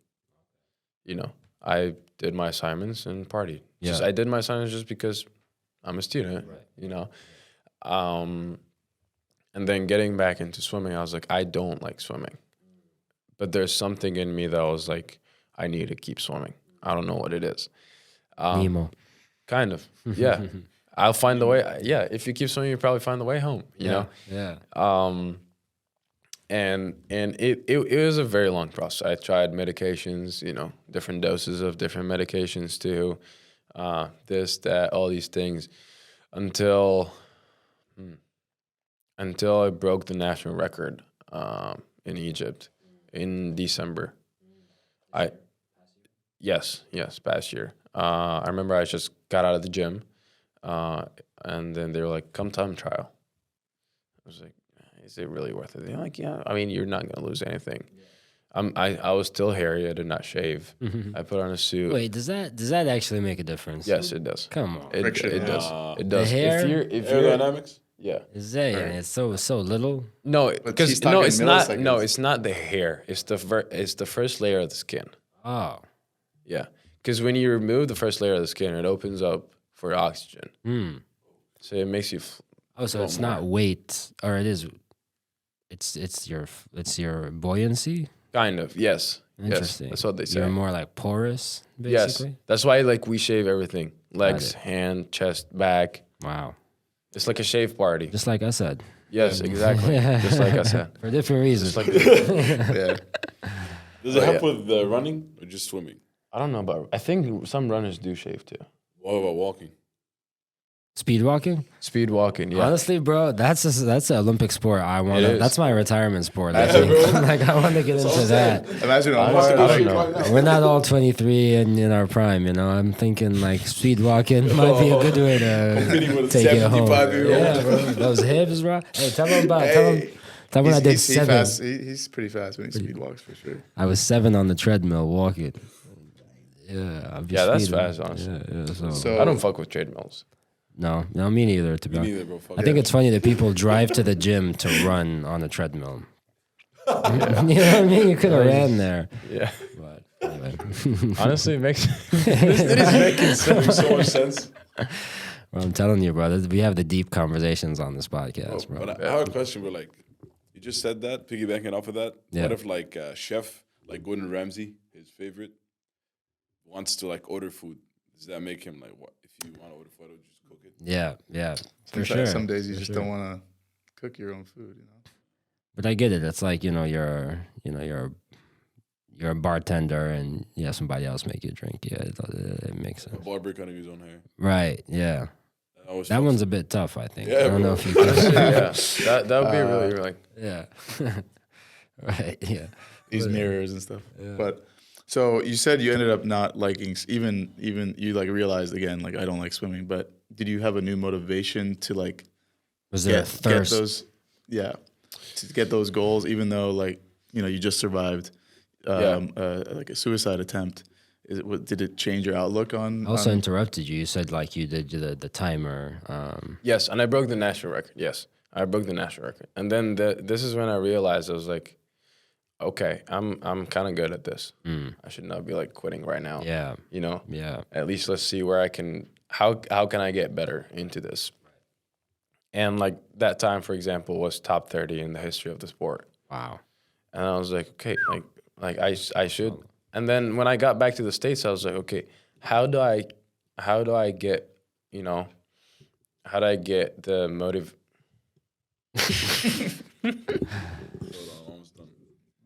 my brother in Islam. Come on. What? My brother in Islam. But it was like, okay, I like this, but I don't have the motivation to like do it every day. How do I fall back in love with the process, not just the destination? Yeah. The results. Yeah, and that was a tough part. And I think honestly, what helped that time, I broke up with my girlfriend. Well, she broke up with me because I cheated on her, and and that was That's like your homie Tiger Woods. Let's go. That's why he's like. And that's everyone why- makes mistakes. no, honestly, it was a wake up call. It was a wake up call. It was. I think it was a reminder for me that okay, I cannot get away with everything in life. I have to get slapped in the face, and it was a wake up call. And This was then- after or before your attempt? It was after. It was in January. Got it. And then I was like, okay, I need to get back on track for everything. I met a new therapist, Royce. Shout out my boy Royce. Love you. And then Royce is a very Christian, African American man. You know, very disciplined. He was in the Navy. Yep. He was in the Army too. So he knows all about discipline and the sacrifices for David greater. Goggins type stuff going on. Honestly, yeah, but he's a lot bigger than David Goggins. I think he can take David Goggins so easily. Oh, don't tell David Goggins that. I'm Yeah. just, Stay I'm, hard. dude. I'm just saying. He's like, I'm gonna break both my shins and still beat you up. Okay, that Yeah, It's that guy debatable will, there. that guy I'll will take his run- shin and beat somebody but up. with Royce- it. I don't know. I'm gonna run 200 miles and then beat your ass. Royce's shoulder is bigger than Omar's head. I'll tell you this. Really? And Omar is fucking big. God. We know that Omar is That's big. a big We know shoulder. Omar is big, but Royce's shoulder is bigger than Do his they have a head. picture? Of Royce. Yeah. Yeah, I'd love to Royce. see that. Yeah, we should set up a wrestling match. Yeah, I'm down. Rolls Royce. I'm 260 though. 260 though. 260 though. This guy's the Arnold Bradley Cooper. Bradley. Bro, you think you can take me? I'm Bradley 280. Cooper. Yeah. Bro, but I'm 314, so Who's Royce, bro? There's a difference between. 65. He's 3. I'm 315. I thought you said you're 260. No, He's I'm making just- fun of Bradley. Oh, Yeah, God. this- You're this is 315? MashaAllah. This is Royce. Yeah, this guy. He's like, he's small. He's a little shorter than me. We see? Yeah. How tall are you? I'm 6'4". I'm trying to find a better picture of Royce. Royce, free advertisement here. Yeah. Mental trailblazer. He's like, show him the Okay. best most shredded photo. Troy will send you Royce will send He's you the an one in the invoice. red hat. He's big. He looks. I mean, he's He's wearing the shortest like one sweater. of all the people in that picture. They're all like 7 feet tall in the Yeah. picture. Yeah. Yeah, man. Well, like, so So I cut all distractions. yeah. And basically what happened is like we were leading up to ACCs, which is our conference. And I've always wanted to win the 50 free at ACCs because I've technically won. We won ACCs as a team. We won ACCs as relays. We held the ACC record as a school, but then I did not win individually ACCs, not a single time. So this is what I wanted to do, and also you get to speak. Like they give you a headset and you say something after. So like I was praying the night before. I was like, God, if there's anything I want, I just want to prove to myself that I can get back into a good shape after because I didn't believe it even myself. I did not believe you can get this down bad and then come back and win again. I mean, and ACCs is something kind of trivial for some people, and even kind of like looking back at it for me, I've had an ACC record, but this kind of meant something different coming back after a very deep down. Meant a lot more. Yes, yes. And then when they put the headset on my head, man, I was bawling my eyes out like a little girl that just lost her puppy. But it was for me, it was more of now I just need to send a message to the world. Like if you're struggling, or if you struggle, if you even went through it and had a suicide attempt and you think you cannot get back into having a good life and winning in life again, you're wrong, because I'm here and I'm telling you you're wrong. Yeah. Man. Doing with our life, man. He's over here. Yeah, winning championships and ACCs and NCAs. Well, and just inspiring the world. But that's what you got to do when you're blessed with a platform and you work really hard for it. Exactly. And then what was the journey from that to the speech you gave about that you received some backlash? Yeah, what were the timings between the two races? You won the ACC. I won ACCs in February, and then the World Cup was in October. Yeah. So you okay? Shortly after, not too long. Yeah, it was 8 months. 8 months after. I mean, two different causes, but Yeah, for sure. But it both goes to show that, alhamdulillah, obviously, that, everything worked out the way it is and you're healthy and everything. And the fact that you went from that low to being able to have a platform to speak to others that might have been struggling about mental health, and then to be in a position where you can be a voice for our people, I think is enough significance to say definitely what you did was, not the thing that was supposed to happen to you. And like, there's a reason that you're still here with us, and there's an impact that you're making. And I think it's just the beginning of it, to be honest with you, bro, because it's only up from here, I think. I hope so too. I personally think nothing is a coincidence. I think like all the hard times when your back was against the wall and when you tried to do what you did, and then all leading up to this moment, it gives you the tools to be able to inspire millions of people going through the same. Yeah, I believe you can inspire millions. Yeah, man. And in February you're gonna make the Olympics. I hope so. Inshallah, I hope man. so. You will. It will be ACCs again. It will be ACCs again. The And third they time have- will be the charm, huh? Yeah, I hope so. Yeah, man. I mean, my mom saw you. I told her you're coming on the podcast. She's like, "What? The swimmer that gave the speech?" Like, people that's people sweet. have seen your name everywhere, bro. So Bro, and it's mashallah, like it's inspiring to me because there are other people with like 50 times more eyes on them in terms of like social media following, and they didn't even say words, Yeah. any words. I'm not gonna say any names or anything. no, but- I will. Mo Salah. and like What do you guys think of his little speech that he did? If you zoomed out from behind it, there was a guy holding a gun next to his head. Like, you Honestly, better- man, I He's don't like- It's a know. weird little video, wasn't it? Got Yeah, 113 million views. Yeah, he did a video. But like you did this, and I don't Seems so- see why nobody else can. Right. But Because Again, it's- yeah, go ahead. I cannot judge. I cannot judge him because I had nothing to lose. Yeah.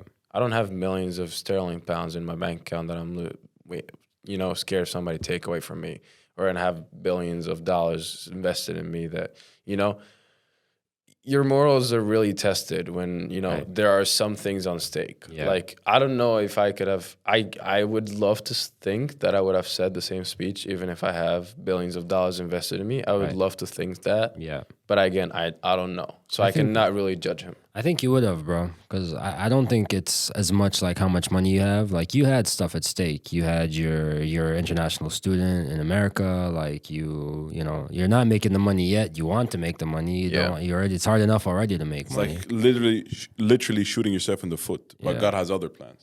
Exactly. Yeah. And that's what I hate about people attacking me recently, that I just got the show and, hopped on the trend and then hopped off it. I was like, if you have 2 ounces of intelligence in your brain, you would understand that this if anybody looking from the outside, they'd be like, this guy did the most stupid thing that he could ever done. Because like, if you think about it, if LeBron James talks about politics, at the end of the day, he's an American citizen. He can do whatever he wants. The worst thing that can happen, one brand will drop him and then the other brand will come in as a savior. Right. I'd be like, no, we won't take you. Fuck them. Yeah. Yeah. But me, the first thing I did when I landed, they were like, hey, can I see your passport? Yeah, come follow us. Here in the States, Yes. the Federales. No way. Already? It was not the Federales. They said they were not the Federales. That's exactly what That's what the feds- Federales say. No. Don't worry, we're not the Federales. Fed boys. We're not doing Turns that. out they were. They were Narrator. Honestly, I don't know. I didn't think I did anything wrong. Right. I just went with the. It was not. I was not like technically arrested, or it was an official interrogation. They just, they went through my stuff. They took my phone. He went through my phone. I don't think he found anything because there's nothing to find. Just nudes. Probably. in I'm just the kidding. speedo. I'm just kidding. Just a lot of pictures of me speedoing, like flexing. Flexing. Yeah. He's But, like, all right, yeah. you're free to go. We're But gonna then put he them was on the like- screen for our Yeah, but female then he was viewers. like, but then he was like, obviously there's a lot of things going on in the world, and we know that, what? He said, like, Israelis are after you. I'm like, if you know that, why are you telling me you're not doing the something? police, bro? the investigator. So wait, so they were doing this for like your protection, possibly? He said that Israeli. I would like to think so. Yeah. I actually said that. Yeah.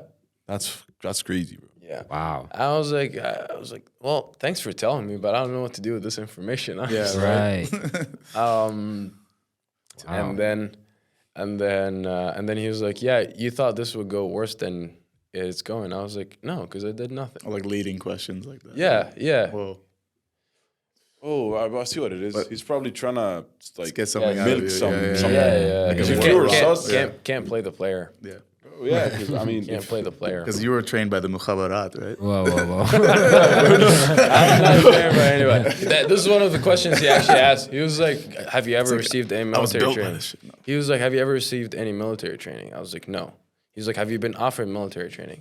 I was like, "No." Like, bro, I go to Notre Dame. I'm on the swimming team. Like, ask I was like, about "I me. wear a speedo. I go back and forth like an idiot for 4 times a day." Yeah. It's crazy, man. Or like when I saw the statement from the Israeli Swimming Federation that I'm a threat to their national security, I was like, if a guy in a speedo Yeah. that jumps in the water like an idiot, trying to touch the wall before everybody else, that's the stupidest thing that you can ever do on your life. If you really think about it on a I'm like a gonna very edit a photo of you Yes. flexing threat to Israel's national security in the speedo. please don't. I was like, what kind of national security you have if I'm a threat to it? Literally. Oh, my God. Literally. It's crazy, bro. The Iron Dome can't hold him back. Yeah. But it was funny. it's, Weird. so that's a great segue. Apparently, Egyptians are the funniest Arabs. Is that true? That's what our viewers Come on, think. bro, tell them. Honestly, I'm not I gonna think it's defend true. ourselves Yeah? that much. Honestly, I think it is. I think Leish, we leish. think it's true. Leish. Yeah, because I was born and raised in Egypt, and throughout all the years like that we lived, actually, because we all are like almost the same age, and we've all been through almost all the same fucking Yeah. like bullshit going around. Yeah. And throughout every period of hard time, the Egyptian people, I'm not gonna tell you like the people that have money and that can travel and do everything, but the people that have nothing, throughout all the hard times, they would always find the humor. They would always joke about it. They would always make it funnier. Yeah. Right. And they would all come together. Like the amount of meme pages Yeah. that were born during like really tough times is massive. bro. Yeah. Yeah. I mean, dude, yeah, I think we were the first people to start making memes about COVID. Really? I think so, yeah. Yeah, like the whole world is dying, and like people think Egyptians. They're people like, think how it's do we like make a this Resident funny? Evil situation, where like the Yeah. world is ending and people collecting resources and toilet. How about toilet papers? We need to really talk about that. man. Like, why did people collect fucking toilet papers, bro? Everyone thought Because they were they just don't gonna, use. I couldn't wipe my ass. They don't have a shatafe over here. So they have no other choice. Exactly. I was like, bro, take a fucking shower. Why are you collecting toilet Yeah. paper? And what are you doing with all this toilet paper? Right. How many assholes do you have? asking the, But yeah, the- but then the Egyptians days. are on the other side were just making jokes out of it. Meanwhile, in Egypt, they're just sitting there. Yeah. Memes. oh my god. During COVID, Smoking nargile. Argiles, No, in the coffee hookah. shop, yeah. Yeah. في القهوة. لا لا you took the last flight from London. Yeah. I was on an emergency flight from DC. Oh, wow. From Moscow? It was an emergency flight. DC to Right. Moscow? Everyone From DC to drum roll, they gave us a paper. Well, no. They gave us a paper while we were about the line, the queue where you put your bags, they wait, and then they give Yeah. you your boarding pass. They gave us all papers, everyone that was on that flight. It was an Egypt Air flight, and it said, and I quote, and then you put your name, hereby authorize the Egyptian government to take me anywhere and have me for any amount of time. Wow. Signature. Jeez Louise. Bro, I That's saw their- that shit. I was sign it. I was like, I'm not gonna sign that. That's their quarantine rule? Yeah. I called my dad and I'm like, what's that about? Yeah. And then he tells me where they're gonna take us. And I'm Hurghada? Did you Marsa take Alam. Marsa Alam? I know some people that went to Hurghada. I was like, why are you complaining, bro? You went to Hurghada? It's a free trip. It was like a prison, bro. Like Yeah, they said it was not good. bro, it was like in the middle of nowhere. The area is not even fully built yet. The airport literally had no sign, bro. Bro, and then the meals. The pilot was probably like, I mean, it So looks you went like to an jail, airport. like you went to prison. You went to prison. You went to prison. Can't you get there when you land? You're like, "What's that? Just hand him something and just let you go." It's like, can I get my one phone call? I didn't have the something to give him, bro. I had no cash. Like it was like I just had my card, and dude, you don't have cash app. Yeah, but Venmo? the bribes in Egypt go a long way, though, huh? Okay, I won't say it's bribing. I would say It's Egypt. idea. No, Egypt is That's- Egypt is a big favor system. It's a it's a recycling of favor system. Like I know Talal knows Assad, and Assad knows Omar, and like it goes that way. Let's say Talal works at the DMV, and Assad works at the Social Security office, right. and then Omar owns a bar. Yeah. Yeah. And then I own a swim club. Right. You three need to coach your kids for free. Yeah. You come to me. Right. I want to skip the line at DMV. Yeah. I call you. Salam. Yeah. And then we all want to get shit faced a Saturday night for free. We call Omar. Right. Yeah. And then it goes like that. Yeah. This is how I see Egypt, and I think it's beautiful. Yeah. No, it is a. You want to win the Olympics? You come to me for the Coaching. steroids. For the steroids. The juice. For the juice. Dude, I was telling, Asir. dude, I was telling Assad earlier. I was in this what's called regular testing pool, where I had to submit something called whereabouts. So like if I'm here right now, I would have to submit that I'm here from like 8 to like 10:30. Got it. And like where am I sleeping? Wow. Where am I sleeping? Like am I sleeping at Omar's? Or I'm sleeping at Talal. Sounds like a crazy girlfriend. Kind of. Yeah. And you still have to do this till now? No, I got out of it. Got it. Alhamdulillah. Got out of the relationship. I got out of a relationship too. Which I'm single I think now. we're What starting made to wrap you- up here. What made you cheat? Yeah. Damn, Jude.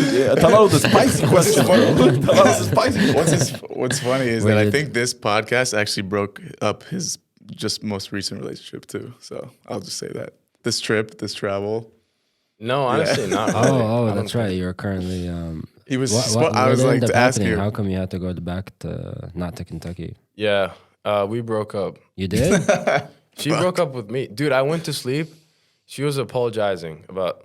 So I liked the girl's picture a month ago. Oh my god! I swear to God. Jeez. I swear to God. And Was she hot? The girl that I liked the picture? Yeah. Yeah.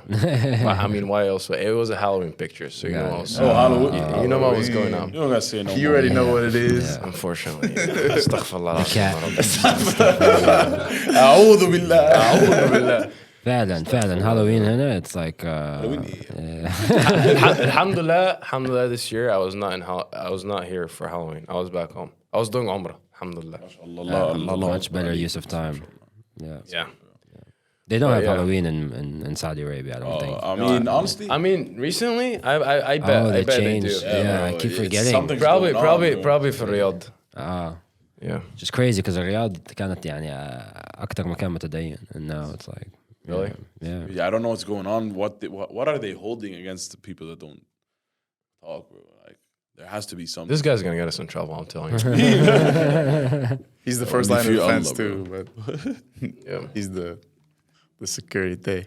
But we could start to wrap this up. But I just also wanted to we have these contentious like arguments sometimes, especially about like what I wear. He's like my clothes police. So Speedos, haram or not? It depends, because it's a very controversial Yeah. So topic on my Instagram. I'll tell you that. Like I would do a educational video about how to wear paddles or how to use a snorkel or anything, and then people would leave all of that, be like, "Astaghfirullah العظيم, البس حاجة العورة. Astaghfirullah العظيم, مش عاجبك." Yeah, and then they were like, "How are you not ashamed for yourself? Like going out there and you're like." Your thighs are all over the place. And I'm like, dude, like I'm not here to like flex my thighs or like, you know, You're it's here to not. flex your thighs. I'm not. No, the thing is like you're leaving the main. context-based. Yes, It's context-based. you're leaving the main purpose. If I'm modeling for a Speedo company, I don't think that's the right thing to do. If I'm wearing a Speedo because this is what I have to wear to practice, then But technically, can't you wear the longer shorts? Or dude, isn't that a thing? they get you know saggy and draggy Slow and down. like yeah. Do you have to Except- compete Like at the races, the actual races, do you have to be in like a speedo, or do people? No, wear- we wear what's called a tech suit. Okay. But it's basically made of like a very yes, it's elastic material. Like if you see a tech suit before I put it on, you're like, there's no way you will fit in this. Like there's no way you will fit in. It's like so tight. It's so tight. Like this, bro. It's a All right. Yeah. Send me Not one. even. I'll send you one. But like you You cannot. wear it to fucking come to the coffee shop next time. good- Don't send anything. A Giga suit.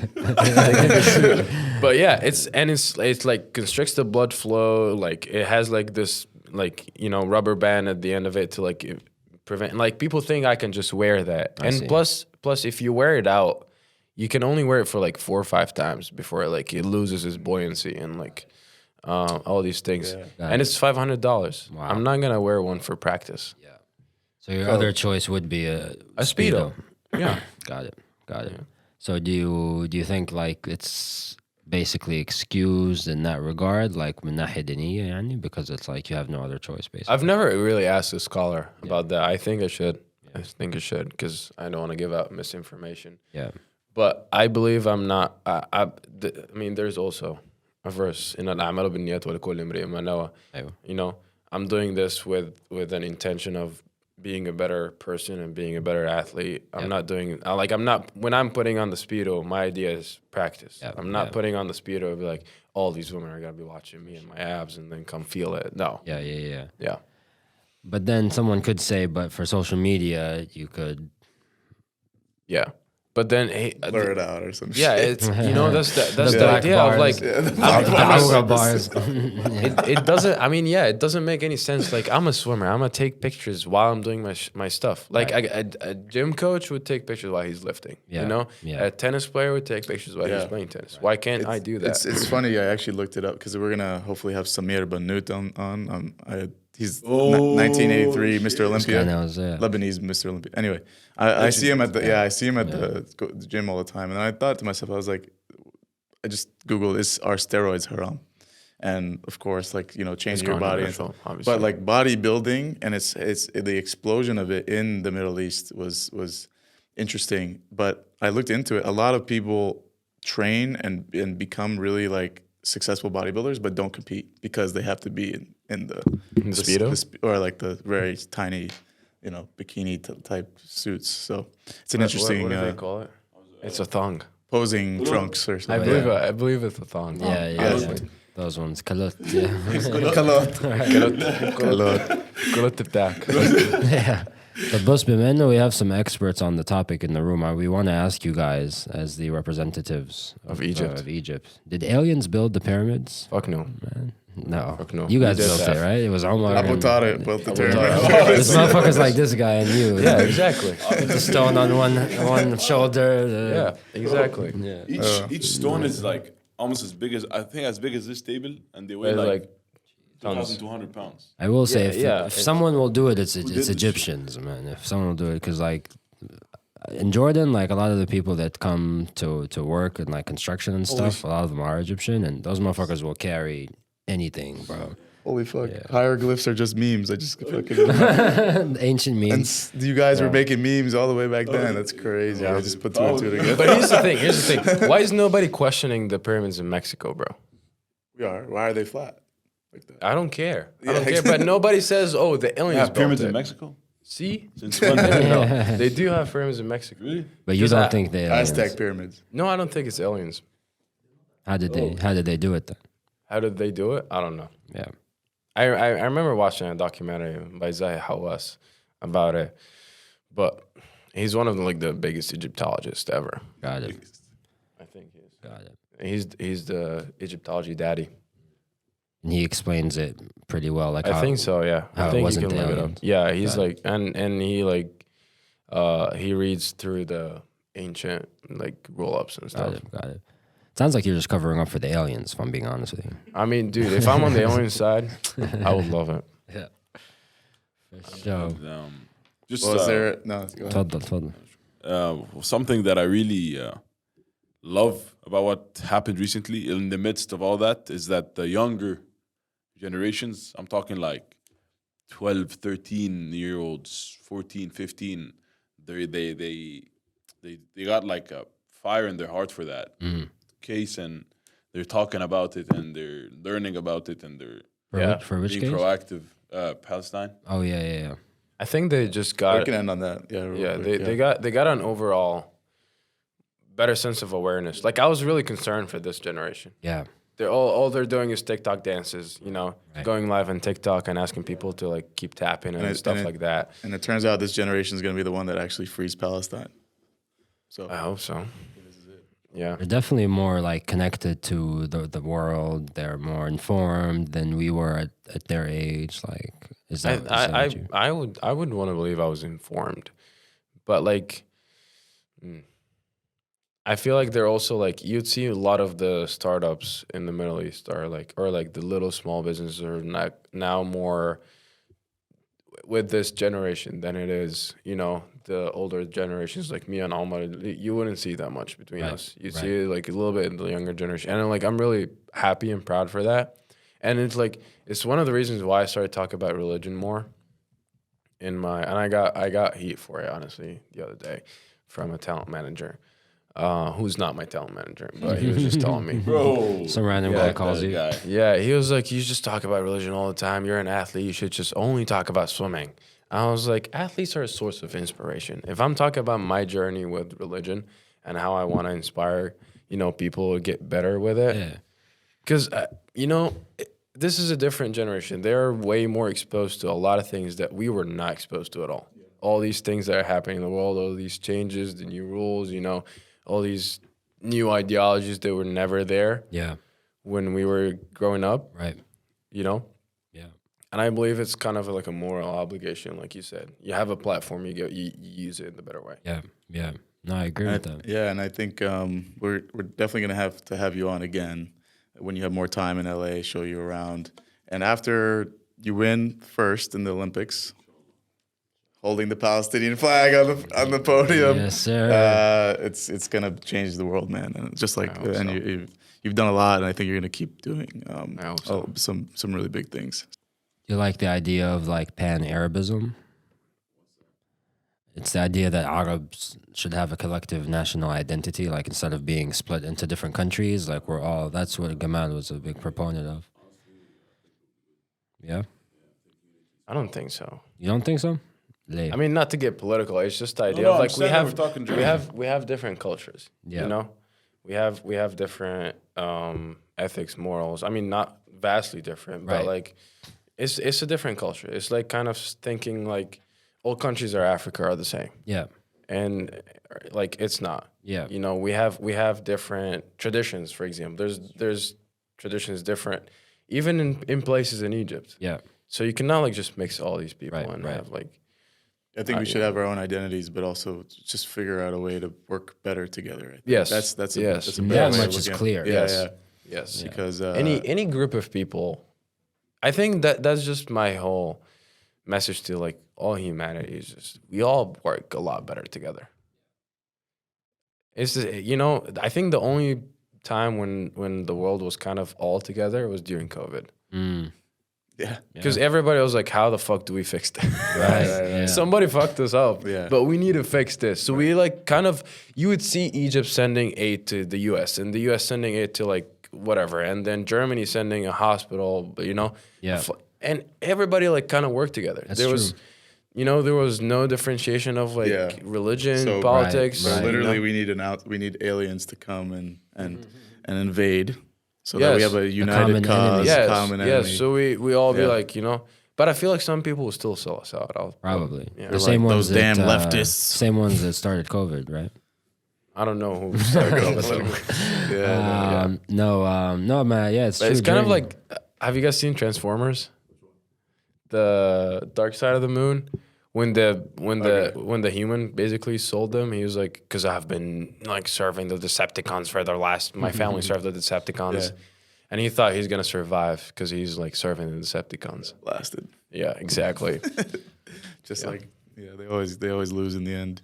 No, you're right though. Like during COVID, like there was that idea that we're all in this together. We're all going through the same thing. Even I remember like seeing celebrities start to post about COVID, it's like, oh shit, they're human too. Like they're part of this world that I live in. You know, they're not just in this like realm of their own. So I think there was a collective identity and a collective trauma. I think that we're still like dealing with. Like people are more weary now and shit like that. Everybody had their reasons. I mean, some people were like, we're really struggling. We cannot make money because we're not working. Some people were like, dude, I want to travel and have fun. And then somebody else like me, which not really. I was like, I want to get back into swimming and I want to go to the pool. Right, yeah. You know?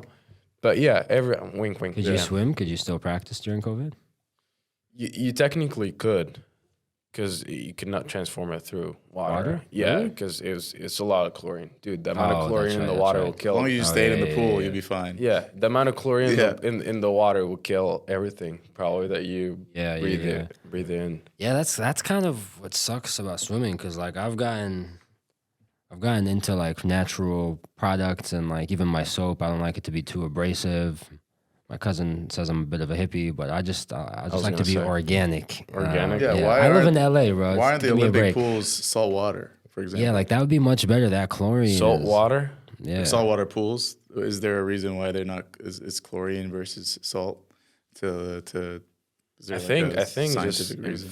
I think it's just Easier to infection. manage. Yeah, and it's easier to manage. Like there's a lot that goes into it. Okay, so you're saying like it It's not disinfects just everything. it's yeah. not just chlorine. It's chlorine. I know in Arabic.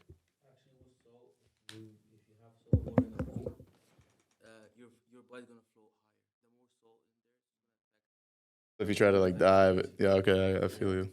I swam in one pool actually that had bromine instead of chlorine. What? Yes. Yeah, damn. What happened?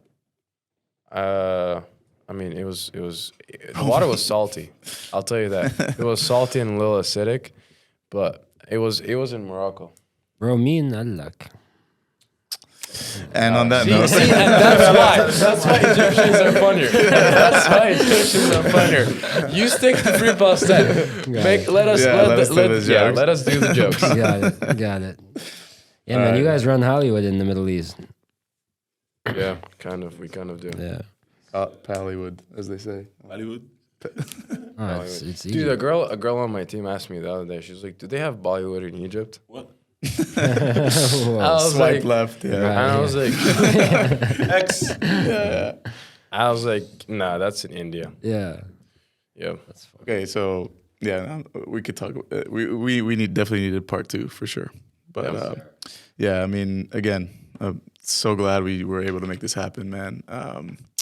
Again, we wish you were here for longer. We're about to go get some shawarma. Yep. And, Some shawarma. I haven't had shawarma in a very long time. Yeah, I'll tell you that. and hopefully it's well worth it. So Yeah. Thanks for watching episode 9 with Haridi Abdulrahman Al-Arabi. Thanks for having me, guys.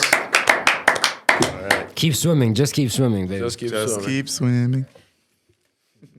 Salam alaikum.